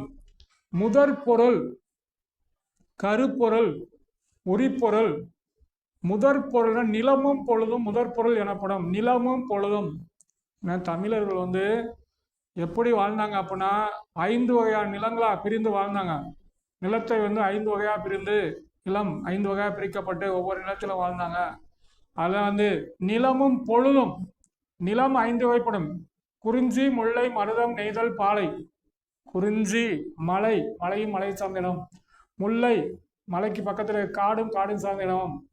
மருதம் வயலும் வயலும் சார்ந்த இடம். நெய்தல் கடலும் கடலும் சார்ந்த இடம். பாலை மணலும் மணலும் சார்ந்த இடமும். பொருள் 2 இடம். அகப்பொருள் பொருள். அகப்பொருள் 3. முதற் பொருள், கருப்பொருள், உரிப்பொருள். முதற் பொருள், முதற் பொருள் 3 நிலமும். முதற் பொருள், முதற் பொருள் 2 வகைப்படும். அகப்பொருள் 3 இடம். முதற் பொருள் 2 வகைப்படும். நிலமும் பொழுதும் முதற் பொருள். நிலம் 5 வகைப்படும். பொழுது 2 வகைப்படும். பொழுது 2 வகைப்படும். பொழுது வந்து பெரும்பொழுது, சிறு பொழுது. பெரும்பொழுது, சிறு பொழுது. பொழுது 2 பொழுது. பெரும்பொழுது 6 வகைப்படும். பெரும்பொழுது 6 வகைப்படும். சிறு பொழுது 6 வகைப்படும். பெரும்பொழுது 6 வகைப்படும் வந்து பெரும்பொழுது வந்து நம்ம வந்து ஒரு ஆண்டை வந்து 6 பகுதியா பிரிக்கிறோம். பெரும்பொழுது வந்து 6 வகைப்படும். ஒரு ஆண்டை 6 பகுதியா பிரிக்கிறோம். ஒவ்வொரு பகுதிக்கு 2 மாதங்கள். ஃபர்ஸ்ட் இளவேநீர் காலம், முதுவேநீர் காலம், கார் காலம், குளிர்காலம், முன்பனி காலம், பின்பனி காலம். இளவேநீர் காலம், முதுவேநீர் காலம், கார்காலம், கார்காலம், மழைக்காலம், குளிர்காலம், முன்பனி காலம். இதுதான் பெரும்பொழுதுகள் 6 அப்படின்னா வந்து இந்த 6 தான். இளவேநீர் காலம், முதுவேநீர் காலம், கார்காலம், குளிர்காலம், முன்பனி காலம். இளவேநீர் காலம் சித்திரை வைகாசி. முதுவேநீர் காலம் ஆனி ஆவணி. கார்காலம் ஆவணி புரட்டாசி. குளிர்காலம் ஐப்பசி கார்த்திகை. முன்பனி காலம் மார்கழி தை. பின்பனி காலம் மாசி பங்குனி. சித்திரை வைகாசி, ஆனி ஆடி, ஆவணி புரட்டாசி, ஐப்பசி கார்த்திகை, மார்கழி தை, மாசி பங்குனி. 2 எடுத்துக்கணும் ஒவ்வொன்றுக்கும். ஃபர்ஸ்ட் ரெண்டு சித்திரை வைகாசி ஆனி ஆடி ஆவணி புரட்டாசி ஐப்பசி கார்த்திகை மார்கழி தை மாசி பங்குனி. ஃபர்ஸ்ட் இளவேநீர் காலம், முதுவேநீர் காலம், கார் காலம்.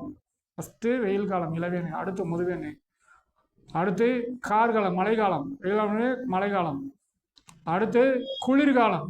குளிர்காலத்துக்கு முன்மணி காலம்.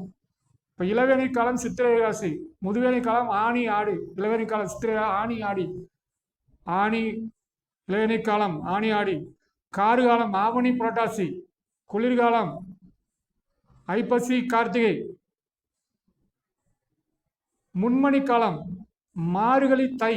மார்கழி தை முன்மணி காலத்துல சாயந்தரம் 6 மணி ஆனாவே பனி வந்துடும். 5 மணி ஆனாவே 5:30 6 மணி ஆனாவே முன்மணி காலம் மார்கழி தை மாதத்துல. அது பின்மணி காலம் வந்து மாசி பங்குனியில காலைல 8 மணி வரைக்கும் பனி இருக்கும், 7:30 வரைக்கும் பனி இருக்கும், 7:30 8 மணிக்கு. அதான் பின்மணி காலம். ஸோ இது வந்து பெரும்பொழுது. சிறு பொழுது 6 வகைப்படும். சிறு பொழுது வந்து ஒரு நாளை வந்து 6 பகுதியாக பிரிக்க போகிறோம். ஒரு நாள் அப்படின்னா நமக்கு வந்து காலைன்னு நமக்கு தெரியும். காலைக்கு முன்னாடி வைகறை. இப்போ நமக்கு எப்போ வந்து 12 மணிலேருந்து அடுத்த நாள் ஆரம்பிச்சிருது. இரவு 12 மணிலேருந்து இப்போ நம்ம கால்குலேட் பண்ணுறோம். ஆனால் அந்த காலத்தில் பழந்தமிழ் வந்து பகல் 12 மணி தான் வந்து நாள் கணக்க ஆரம்பித்தாங்க. அந்த காலத்து பழந்தமிழர்கள் வந்து பகல் 12 அடுத்த நாள் ஆரம்பித்தாங்க. ஆனால் இப்போ வந்து நம்ம என்ன பண்ணுறோம், இரவு 12 மணிலேருந்து நம்ம நாள் ஆரம்பிக்கிறோம். அந்த இரவு 12 மணியை விட்டுருவோம். ஆனால் இங்கே வந்து நம்ம எதில் இருந்து அப்படின்னா வந்து வைகறை அப்படின்றது 2 to 6. முதல் வைகறை அதிகாலைன்னு சொல்லுவோம். 2 ஒவ்வொரு பகுதிக்கு 4 மணி நேரம். வைகறைனா 2 to 6. அடுத்து காலைனா 6 மணிலேருந்து 10 மணி வரைக்கும். வைகறைனா இரவு 2 மணிலேருந்து 6 மணி வரைக்கும் வைகறைன்னு தான் சொல்லுவோம். அதிகாலை 2 மணிலேருந்து 6 மணி வரைக்கும் அதிகாலைன்னு தான் சொல்லணும். 6 to 10 வந்து காலை. 10 to 2 அதில் வந்து நம்ம என்ன சொல்லுவோம், நண்பகல். மதியம்னு சொல்லுவோம். இன்னைக்கு அந்த வார்த்தை தான் நம்ம பயன்படுத்தும். நண்பகல் வணக்கம் சொல்ல மாட்டோம், மதிய வணக்கம். இப்போ காலை வணக்கம், மதிய வணக்கம். மதியம் அப்படின்னு தான் சொல்லுவோம். நண்பகல் அப்படின்ற பழைய தமிழ் சொல் நண்பகல். 10 to 2. அடுத்து 2 to 6 ஏற்பாடு. சூரியன் சாயும் நேரம், அந்தி சாயும் நேரம், சூரியன் மறைகிற நேரம் தான் 2 மணிலேருந்து 6 மணி வரைக்கும். அது ஏற்பாடு. அடுத்து மாலை 6 to 10. இரவுன்ற வார்த்தையை பயன்படுத்தக்கூடாது. ஆனால் மாலை 6 மணிலேருந்து 10 மணி வரைக்கும் மாலைன்னு தான் சொல்கிறோம். அடுத்து 10 to 2 வந்து யாமம். நம்ம நடுச்சாமம் சொல்லுவோம். நடுச்சாமத்தை அங்கே வந்து என்ன சொல்லுவாங்க, யாமம்னு சொல்லுவாங்க. இப்போ வந்து நமக்கு வந்து சிறு பொழுதுகள் 6. ஒவ்வொன்றுக்கும் வந்து நமக்கு வந்து 4 மணி நேரங்கள். அந்த 4 மணி நேரத்தில் வந்து ஃபஸ்ட்டு வந்து முதல் 4 மணி நேரம் வந்து 2 to 6 வைகறை. காலை 6 to 10. 10 to 2 நண்பகல். 2 to 6 ஏற்பாடு. நம்ம 6 to 10 மாலை. 10 to 2 யாமம். இப்போ இதை தெரிஞ்சுக்கிட்டோம். இதை தெரிஞ்சுக்கிட்ட மாதிரி இப்போ வந்து குறிஞ்சித்திணைக்குரிய பெரும்பொழுது, குறிஞ்சித்திணைக்குரிய சிறு பொழுது என்னன்னு அவங்க கேள்வி கேட்பாங்க. ஒவ்வொரு நிலத்துக்கு பெரும்பொழுது எது, சிறு பொழுது எது அப்படின்னு நம்ம தெரிஞ்சுக்கணும். ஒவ்வொரு நிலத்திற்கும் பெரும்பொழுது எது, சிறு பொழுது எதுன்னு தெரிஞ்சுக்கணும்.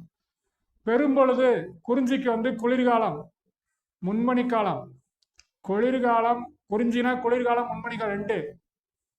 முல்லைனா கார்காலம், முல்லை மழைக்காலம். மருதம்னா வந்து பெரும்பொழுதில் 6மே உகந்தது. நெய்தலுக்கும் பெரும்பொழுதில் 6மே உகந்தது. பாலைக்கு வந்து நம்ம சொல்லாத என்னென்ன சொல்லலாம் அப்படின்னா பின்மணி காலம் சொல்லலாம், இளவேநீர் காலம் சொல்லலாம், முதுவேநீர் காலம் சொல்லலாம்.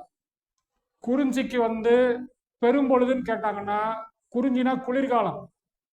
குளிர்காலத்துக்கு அடுத்து முன்மணி காலம் வரும். குளிர்காலத்துக்கு அடுத்து முன்மணி காலம். முல்லைக்கு மழைக்காலம், முல்லைனா கார்காலம். மருதம்னா பெரும்பொழுது 6. நெய்தல்னா பெரும்பொழுதுகள் 6. பாலைனா இந்த மீதி இருக்க 3 இருக்கும். இளவேநீர் காலம், முதுவேநீர் காலம், பின்மணி காலம் சொல்லிட்டோம். அதே மாதிரி சிறு பொழுது குறிஞ்சிக்கு நிலத்திற்கு சிறு பொழுது. குறிஞ்சினா யாமம். மலையில் வந்து நடு சாமம். அப்போ தான் விலங்குகள் பூரா வந்து உணவை தேடி வருவோமா. 12 மணி ஏன்னா பகலில் மனிதர்கள் நடமாட்டம் இருக்கு. நம்ம வந்து அதனால வந்து இரவு நேரத்தில் வந்து அதை சொல்லுவாங்க. குறிஞ்சியில் வந்து யாமம்.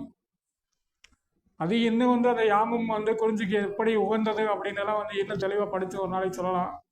நம்ம வழியாக வர்ற செய்திகள் கூட கிடையாது. ஏதோ நம்மளாம் வந்து தெரிஞ்சதை வந்து இருக்கலாம் அப்படின்ற ஒரு செய்தியை சொல்கிறோம். ஏன்னா பழந்தமிழ் இலக்கியங்கள் வந்து தமிழாக படித்தது வாய்ப்புகள் ரொம்ப குறைவு. இப்போ தான் இந்த தேர்வுகளுக்காக தான் நம்மளும் படிக்க ஆரம்பிக்கிறோம். பாடம் நடத்துறதுக்காக நம்மளும் வந்து 4 விஷயத்தை தெரிஞ்சு நல்லா சொல்லணும் அப்படின்றதுக்காக சில விஷயங்கள்லாம் படிக்கிறோம். ஏன்னா இப்போ படிப்பு கல்லூரி படிப்புலோ வந்து மற்ற டயத்துலையோ வந்து நம்ம வந்து ஏதோ பேருக்கு படிச்சுட்டு வந்தாச்சு. இப்போ தேர்வுக்கு படிக்கும்போது தான் வந்து எல்லாமே தெளிவாக படிக்க வேண்டியது இருக்கனால வந்து அந்த குறிஞ்சி, முல்லை, முல்லை முல்லைனா சிறுபொழுது மாலை, மாலை நேரத்தில் தான் முல்லை மலர் மலரும். முல்லை மலர்ல மாலை கட்டி தொடுக்கணும். சிறுபொழுது முல்லைக்குனா மாலைன்னு வச்சுக்கணும். மாலை, மலை மாலை, முல்லைனா மழைக்காலம், மாலை, சிறுபொழுது முல்லைக்கு மாலை.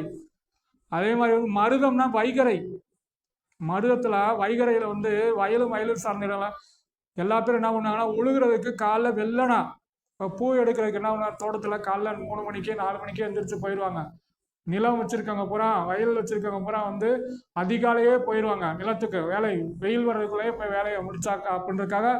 அதனால வந்து மருதம்ன்றது வந்து வயலும் சார்ந்தனா வைகரை.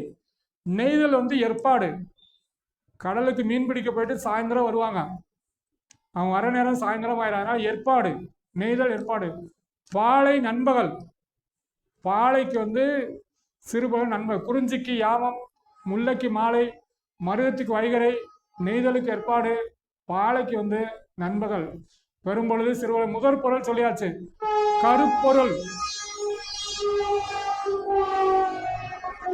கருப்பொருள் வந்து 14 வகையான கருப்பொருள், 14 வகையான கருப்பொருள்கள் உள்ளது.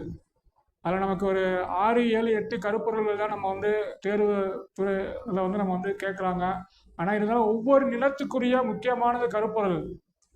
கருப்பொருள் அந்த நிலத்துக்கே உரிய ஃபஸ்ட்டு தெய்வம், அப்புறம் மக்கள், அப்புறம் மக்களுக்கு அடுத்து அங்கே இருக்கக்கூடிய விலங்கு, அப்புறம் பறவை, அங்கே இருக்கக்கூடிய பூக்கள், அப்புறம் அவங்களோட தொழில், அப்புறம் அவங்களோட உணவு, அப்புறம் அவங்களோட யாழ், அப்புறம் அவங்களோட பண். இதுதான் வந்து இப்போ ஒன்று 14 இருக்கு. அதில் நம்ம கொஞ்சம் தான் சொல்லியிருக்கோம். அதில் வந்து ஃபஸ்ட்டு வந்து தெய்வம். குறிஞ்சி நில கடவுள் யாருன்னு கேட்டால் முருகன். மலையில் பூரா முருகன் தான் இருப்பார். மலைனாவே முருகன். அந்த காலத்தில் மலைகள் பூரா இருக்கக்கூடிய கோயிலில் பூரா முருகன் தான் இருப்பார்.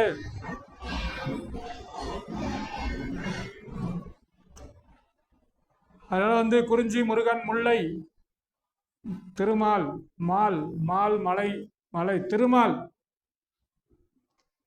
முருகன் அடுத்து திருமால். மருதம், மருதம் இந்திர விழா, மருதம் இந்திரன், மந்திரம், மருதம் மந்திரம் இந்திரன். நெய்தல், நெய்தல்னா வர்ண பகவான், கடல் தெய்வம் வருணன். பாலைனா எரிசின கொற்றவை, எரிசின பாலை, அது வந்து துர்க்கை, துர்க்கை தான் கொற்றவைன்னு சொல்லுவாங்க. இது வந்து தெய்வம் ஒவ்வொரு நிலத்தையும் கேட்பான். குறிஞ்சி நிலத்துக்குரிய தெய்வம், முல்லை நிலத்துக்குரிய தெய்வம், மருத நிலத்துக்கு அப்படின்னு தெய்வம் கேட்டான். எங்கே கேள்வியில் வந்து தமிழை வந்து ரொம்ப ஆர்வமாக படிக்கிறவங்க கேட்குற மாதிரி கேள்வி கேட்டால் பரவாயில்ல. எவ்வளோ கேள்விகள், நல்ல கேள்விகள், தெளிவான கேள்விகள்லாம் இருக்குது. ஆனால் அவங்க கேட்குறது வந்து நல்ல ஒரு அறிவை பயன்படுத்துகிற மாதிரி இல்லாமல் ஏதோ வந்து இதை பயன்படுத்துகிற மாதிரி, நம்மளோட அதிர்ஷ்டத்தை பயன்படுத்துகிற மாதிரி கேள்வி இருக்கிற மாதிரி இருக்குது. அப்படின்ற போது எப்படி சிறப்பானவங்களும் வர முடியும்? நல்ல புலமை பண்போடு நல்ல தெளிவானவங்களை வந்து ஆசிரியர் வந்து கேள்விகள், அவங்க வந்து கல்லூரி பேராசிரியர்கள் எப்படி கேள்வி கேட்குறாங்கன்னு தெரில. ஒரு தமிழ் கேள்விகள் வந்து எப்படி கேட்கணும் அப்படின்னா நம்ம உண்மையான அறிவை வெளிப்படுத்துகிற மாதிரி எவ்வளோ விஷயங்கள் இருக்குது. இந்த இடம்லாம் 10th தமிழ் 10வது அரசு பொதுத் தேர்வு அப்படியே கேள்வி மாதிரியே இல்லை, மிகவும் கடினமாக இருந்ததுன்னு சொன்னாங்க. ஏன்னா எவ்வளோ கேள்வி, பாடம் இவ்வளோ இருக்குது, ஆனால் அதில் கேள்விகள் கேட்க தெரியல. அதான் வந்து தமிழ்நாடு பாடநூல், தமிழ்நாடு பள்ளி கல்வித்துறையே வந்து சரியாகவே செயல்படுறதுன்றது வந்து ஏற்றுக்கொள்ளவே முடியாது. ஏன்னா பாடத்திட்டம் வந்து அப்படியே பயங்கரமாக இருக்குது. அதை தமிழே வாசிக்க தெரியல, அவங்கள போய் இவ்வளோ பாடத்திட்டம் கொடுத்தா அவங்க எப்படி படிப்பாங்க? எல்லாமே வந்து 50% கல்வி தான் நம்ம வந்து தமிழ் பள்ளி கல்வித்துறையில் மாணவர்கள் போய் சேர்றது. ஒரு 20% வேணால் நல்லா வந்து படிக்கக்கூடிய அறிவு இருக்கவங்க வேணால் வந்து இதை வந்து படித்துக்கொள்ளலாம். ஆனால் மீதி வந்து ஒரு பார்த்தோம்னா வந்து 50% நாலேஜ் தான் மாணவர்களுக்கு போய் சேருது. அவங்க புரிந்து படிக்க கிடையாது, மனப்பாடம் பண்ணி தேர்வு எழுதுறதா. அது 15 வயதில் அதுதான் முடியும். ஆனால் அவங்களுக்கு இவ்வளோ பாடம் தேவையா? அப்படியே பாடத்தை நடத்துறது. ஒரே நாள் 5 பாடத்தை நடத்தி முடிச்சுறாங்க சில ஆசிரியர்கள்லாம். 3 பாடத்தை ஒரே நாளில் முடிச்சு அவன் உட்காந்து பாடம் நடத்தும் போது அவனுக்கு என்ன அப்படியே பாடம் நடத்தினாவே அந்த காலகட்டத்தில் கேட்கறதுக்கு ஆர்வம் இருக்கு. ஆனால் இந்த கேட்கக்கூடிய ஆர்வத்தை ஏற்படுத்தக்கூடிய அளவுக்கு பாடம் நடத்தணும் ஆசிரியர்கள். ஆசிரியர் போய் பாடம் நடத்தினா அப்படியே அவங்களுக்கு வந்து சந்தோஷமா இருக்கணும். அவர் நல்லா நடத்துவாங்க, அவங்க நல்லா நடத்துவாங்க அப்படின்னு திறமைகள்லாம் இருக்கு. திறமைகள் இருந்து எங்க? ஸோ அதனால வந்து கேள்விகள் நல்லா கேட்கணும். ஏன்னா வந்து இப்போ நம்ம எதற்காக சொல்றோம், ஒவ்வொன்றையும் வந்து நம்ம இந்த மாதிரி கேள்விகள்லாம் வந்து வினாக்கள்ல நான் பார்க்கறதே கிடையாது. இந்த அகப்பொருள், புறப்பொருள், ஒரு பழங்கால தமிழ் பண்பாடுகளை மக்கள் தெரிஞ்சுக்கணும் அப்படின்னா அவங்க கேட்குற கேள்விகள் எப்படி? ஆனால் எல்லாமே நம்ம படிச்சிடறோம். ஆனால் அவங்க கேட்குற கேள்வி வந்து எங்கேயோ ஒன்று போய் கேட்டு வச்சுறாங்க. அதை வந்து அவங்க வந்து தேடுற மாதிரி இருக்கு. ஏன்னா எளிமையாக கேட்டால் எல்லா பேரும் நிறையா மார்க் எடுத்துருவாங்கன்றதுக்காக யாருமே வந்து அதுலேயும் வந்து எப்படி இவ்வளோ மார்க் எடுக்காங்கன்னு அவங்க உண்மையிலே படிச்சுட்டா வராங்களானே ஒரு டவுட்டாகவே இருக்கு. ஏன்னா தமிழ் மொழியில் நீங்கள் குரூப் 1 மெயின் எக்ஸாம்லாம் இங்கிலீஷில் எழுதுறவங்க வந்து அவங்களோட எழுத்தை தான் எழுதுவாங்க. தமிழில் வந்து நல்ல சுவையாக எழுதலாம். தமிழில் எழுதுறவங்க வந்து அந்த வார்த்தை, ஏன்னா தாய்மொழியில் எழுதுறவங்களுக்கும் ஆங்கிலம் எழுதுறவங்களுக்கும் வித்தியாசம் இருக்கும். ஏன்னா தாய்மொழியில் எழுதுறவங்க வந்து அந்த வார்த்தையை வந்து நல்ல தெளிவாக எழுதுவாங்க. ஆனால் ஆங்கிலத்தில் எழுதுறவங்க அவ்வளோ தெளிவாக எழுத முடியாது. ஏதோ அவங்க ஆங்கிலம் எழுதுறத பார்த்துட்டு நம்ம வந்து மதிப்பெண்கள் போட்டாதான். ஒரு செய்தியை வந்து தமிழில் எழுதுறவங்களையும் ஆங்கிலத்தில் எழுதுறவங்களையும் ரொம்பவே கம்பேர் பண்ணி பார்த்தா தான் ஆசிரியர்கள் திருத்துறவங்களுக்கு வந்து புரியும். ஒரு செய்தியை வந்து தமிழில் எப்படி இருக்கா, ஆங்கிலத்தில் இருந்தால் அவங்களுக்கு ஆங்கிலம் எல்லாமே தெரியுது, அவங்க எல்லாம் அப்படின்னு. ஆனால் தமிழில் எழுதுறவங்க தான் சிறப்பாக இருப்பாங்க அப்படின்றது தெரிய மாட்டேங்குது. ஏன்னா இன்னைக்கு மெயின்ஸ் எழுதுறவங்க பூராமே வந்து இன்னைக்கு வந்து செலக்ட் ஆக பூரா ஆங்கிலம் எழுதுறவங்க தான் செலக்ட் ஆகிற மாதிரி ஒரு இதாக தெரியுது. தமிழில் எழுதுறவங்க தமிழில் எழுதி என்னத்தை எழுதியிருக்க போகிறாங்க. ஆனால் தமிழில் எழுதுறவங்க தான் உண்மையான அறிவாற்றலோடு நல்ல தெளிவான சிந்தனையோடு எழுது. ஆங்கிலத்தில் எப்படி நம்ம சிந்திக்க முடியும்? வார்த்தையை தான் எழுத முடியும், வார்த்தையை தான் நம்ம எழுத முடியும் ஆங்கிலத்தில். ஆனால் அதே தமிழில் வந்து நம்மளோட சிறப்பான அறிவோடு எழுதலாம் ஒவ்வொருத்தவங்களுக்கும். ஆனால் ஆங்கிலத்தில் சிறப்பான அறிவோடலாம் எழுத முடியாது. ஏதோ எழுதலாம் ஆங்கிலம்.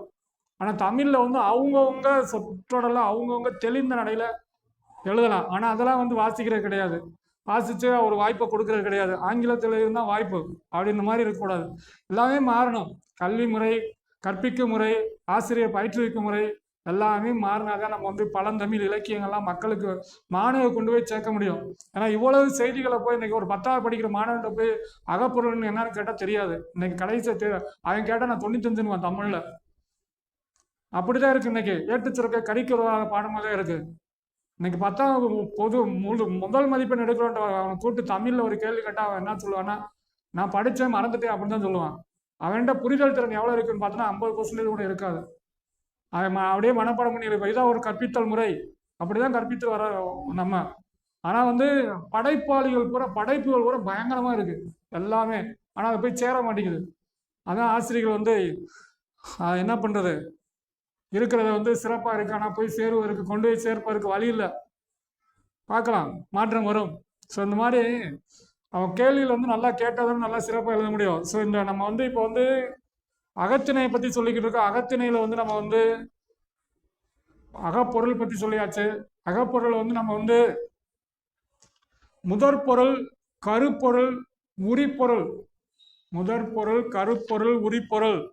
இங்கே வந்து முதற் பொருள் மட்டும்தான், முதல் பொருளும் கருப்பொருள் மட்டும்தான் கொடுத்துருக்காங்க, உரிப்பொருள் கொடுக்கல. அதனால் வந்து உரிப்பொருள் பற்றி நம்ம ஒரு நாளைக்கு சொல்லுவோம். இப்போ கருப்பொருள் தான் தெய்வம் சொல்லியாச்சு, அதே மக்கள் சொல்ல போகிறோம். கருப்பொருள் 14 இருக்கு. அதில் வந்து மக்கள் வந்து அந்த மக்களுக்கு எப்படி பேர் கொடுப்பாங்க அப்படின்னா, மலையில் இருக்கவங்களுக்கு குறவன் குறத்தியர், காட்டில் இருக்கவங்களுக்கு பேர் ஆயர் ஆய்ச்சியர், வயல்ல இருக்கவங்க வந்து உழவன் உலத்தியர், கடல்ல இருக்கவங்களுக்கு வந்து பரதன் பரத்தியர், பாலையில் இருக்கவங்க வந்து எய்னர் எய்ட்டியர். குறவன் குறத்தியர், ஆயர் ஆய்ச்சியர், வயல்ல இருக்கவங்க உழவர் உலத்தியர், கடல் பரதர் பரத்தியர். அதே மாதிரி அங்க இருக்கவங்க வந்து பாலையில் இருக்க வந்து எய்னர் எய்ட்டியர். அப்புறம் வந்து நம்ம வந்து என்னென்ன அவங்களோட தொழில், குறிஞ்சியில் என்ன பண்ணுவாங்க, குறிஞ்சியில் வந்து அவங்களோட வந்து இங்கே தொழில் வந்து மலையில் வந்து தேன் எடுத்தல், கிழங்கு அகழ்தல். மலையில் என்ன தேன் எடுப்பாங்க, கிழங்குலாம். இங்கே வந்து முல்லையில் வந்து காட்டில் என்ன பண்ணுவாங்களா, ஆடு மாடு மேய்த்தல், நிறை மேய்த்தல், ஏறு தழுவுதல். காட்டில் வந்து மாடு மாடு மேய்க்கிறது தான் ஏறு தழுவுதல். வயலில் வந்து நெல் அறிகிறது, களை பிரித்தல். வயலில் வந்து நெல் அறிகிறது. கடலில் வந்து மீன் பிடித்தல், உப்பு விளைத்தல். கடல்னாவே உப்பு விளைக்க மீன். அங்கே பாலையில் வந்து வழிப்பறி, வழிப்பறி அதான். இப்போ அடுத்து வந்து மக்கள் சொல்லியாச்சு, தொழில் சொல்லியாச்சு. அடுத்து உணவு அப்படின்றது சொல்லுவோம். உணவு வந்து மலையில் என்ன இருக்குன்னா மலை நெல் திணை, காட்டில் என்ன இருக்குன்னா வரகு சாமை, வயலில் என்ன இருக்குன்னா சென்னல் வெண்ணெல், கடலில் என்ன இருக்குன்னா மீன் உப்புக்கு பெற்ற பொருள். பாலை வந்து சூறையாடலால் வரும் பொருள். ஏன்னா அங்கே போய் கொள்ளையடிக்கிறது தான் பாலை. அதில் என்ன கிடைக்கும் அவங்க சாப்பிடுவாங்க. ஸோ அடுத்து வந்து இந்த பாடத்தில் வந்து இன்னும் நம்ம வந்து இந்த ஊரை பற்றி சொல்கிறாங்க. ஊர் இப்போ மலையில் வந்து என்ன ஊரில் சொல்கிறாங்கன்னா சிறுகுடி. சிறுகுடி அப்படின்னா மலையில் இருக்கக்கூடிய ஊர் தான் சிறுகுடி. காட்டில் இருக்கக்கூடியது பாடி சேரின்னு சொல்கிறாங்க. காட்டில் இருக்கக்கூடிய ஊரை வந்து பாடி சேரி. வயலில் இருக்கக்கூடிய ஊரை வந்து பேரூர் மூதூர். பேரூர் மூதூர். கடலில் இருக்க வந்து பட்டினம் பாக்கம். கடலில் வந்து பட்டினம் பாக்கம். அடுத்து அங்கே வந்து என்ன சொல்கிறாங்க அப்படின்னா குறும்பு, மணல் மணல் சார்ந்த குறும்பு. ஸோ இன்னைக்கு வந்து நமக்கு வந்து இயல் 6ல் வந்து எல்லாமே கலைகள், நிகழ்கலை அப்படின்னு ஒரு பாடம் கொடுத்துருந்தாங்க. அதில் எல்லாம் கரகாட்டம், காவடி ஆட்டம் அப்படின்றதெல்லாம் படித்தோம். அதே மாதிரி வந்து ஒருத்தரை பற்றி சொல்லியிருந்தாங்க, நான் முத்துசாமி. அதே மாதிரி ஒரு கவிதை பூத்தொடுத்தல் அப்படின்னு ஆண்டிப்பட்டி உமா மகேஸ்வரி அவங்க முத்துக்குமாரசாமி பிள்ளைத்தமிழ் குமரக்குருவர் எழுதியது. கம்பராவன கம்பர் எழுதியது. அதே மாதிரி வந்து ஒரு துணை பாடம் சா கந்தசாமி எழுதினது. அதே மாதிரி வந்து அகப்பொருள் இலக்கணம் 6வது இயல் முடிச்சாச்சு. 6வது இயலில் வந்து இங்கே வந்து ஒரு பின்னாடி ஒரு 5 கேள்வி. குளிர்காலத்தை பொழுதாக கொண்ட நிலங்கள். குளிர்காலம், குளிர்காலத்தில் வந்து எது குளிர்காலம் அப்படின்னா நம்ம ஏற்கனவே குறிஞ்சின்னு சொல்லிட்டோம். குறிஞ்சி. அதே மாதிரி பெரும்பொழுது ஆறும் இல்லை மருதம், பெரும்பொழுது ஆறும் இல்லை நெய்தல். குறிஞ்சி, மருதம், நெய்தல் அது குளிர்காலத்தை பொழுதாக. அடுத்து ஒயிலாட்டத்தில் 2 வரிசை நின்றார் தொடரின் செயற்பாடு. ஒயிலாட்டத்தில் 2 வரிசை நின்று ஆடுகின்றனர். அது செயற்பாட்டு இணை. ஆடுகின்றனர் ஆடப்படுகிறது. ஆடுகின்றனர் செய்வினை ஆடப்படுகிறது. ஒயிலாட்டம் 2 வரிசை நின்றார். செய்வினை செயற்பாட்டு வினை. இதெல்லாம் ஒரு காலத்தில் கேட்பாங்க. ஆனால் இப்போதான் இந்த மாதிரி கேள்வி எல்லாம் கிடையாது. செய்வினை ஆடுகின்றனர், செயற்பாடு ஆடப்படுகிறது. மலர்கள் தரையில் நழுவும் எப்போது? அதாவது மலர்கள் வந்து இறுக்கி முடிச்சிட்டால், அதாவது நம்ம வந்து என்னென்ன அந்த கவிதை ஆண்டி அவங்க எழுதின கவிதைகளை வந்து மலர்கள் வந்து எப்போது கீழே விழுங்க அப்படின்னா வந்து அது என்ன கொடுத்துருக்காங்க அப்படின்னா பாருங்க, இறுக்கி முடிச்சுட்டா காம்புகளின் கழுத்து மூலியமா தளர பிணைத்தால் மலர்கள் தளர பிணைத்தால் மலர்கள் தரையில் நழுவும் அப்படின்னு ஒரு வினா கேட்டிருக்காங்க. மலர்கள் தரையில் நழுவும் எப்போது அப்படின்னா தளர பிணைத்தால். காம்பு முறியதுன்னா இறுக்கி முடிச்சுட்டா காம்புகளின் கழுத்து முறியுன்றது. அடுத்து கரகாட்டத்தை கும்பாட்டம் என்றும் குடக்குத்து என்றும். கரகாட்டத்தை கும்பாட்டம் என்று குடக்குத்து. தொடர்கான வினானா கரகாட்டத்திற்கு வழங்கும் வேறு பெயர்கள் யாவை? கரகாட்டத்தின் வேறு பெயர்கள் யாவை? அடுத்து போன வட்டம் ஒரு குரூப் 4ல கேட்ட கேள்விதான் இப்போ வாசிக்க போறோம். கோசல நாட்டில் கொடை இல்லாத காரணம் என்ன? கோசல நாட்டில் கொடையே இருக்காதாம். இந்த கம்பராமாயணத்தில் கோசல நாடு, அதில் வந்து கொடை யாருமே உதவி கேட்கவே மாட்டாங்க. ஏன்னா அந்த அளவுக்கு அங்கே வறுமை இருந்தால் தானே உதவி கேட்க போறாங்க. கோசல நாட்டில் கொடை இல்லாத காரணம் அங்கு வறுமை இல்லாததால் அப்படின்னு போன குரூப் 4ல கேட்டிருந்தாங்க. ஸோ இந்த மாதிரி கேள்விகள் வந்து போன குரூப் 4ல வந்து தமிழ் 10th புக்கில் இருந்து ஒரு 3 கேள்வி 4 கேள்வி கேட்டிருந்தாங்க. அதற்காக தான் நம்ம இவ்வளோ தூரம் நம்ம நடத்திக்கிட்டு இருக்கோம். ஒரு 5 கேள்விகள் வரைக்கும் நம்ம எதிர்பார்க்கலாம். ஸோ அப்படியே வந்து தமிழ் வந்து கொஞ்சம் ஓரளவுக்கு நல்ல விஷயங்கள் நம்ம தெரிஞ்சுக்கிறதுக்காக படிக்கிறோம். நல்லா படிங்க, படித்து கொண்டே இருங்க. எவ்வளோ நேரம் படிக்க அவ்வளோ நேரம் படிங்க. மீண்டும் அடுத்த வகுப்பில் தொடர்புடைய நன்றி, வணக்கம்.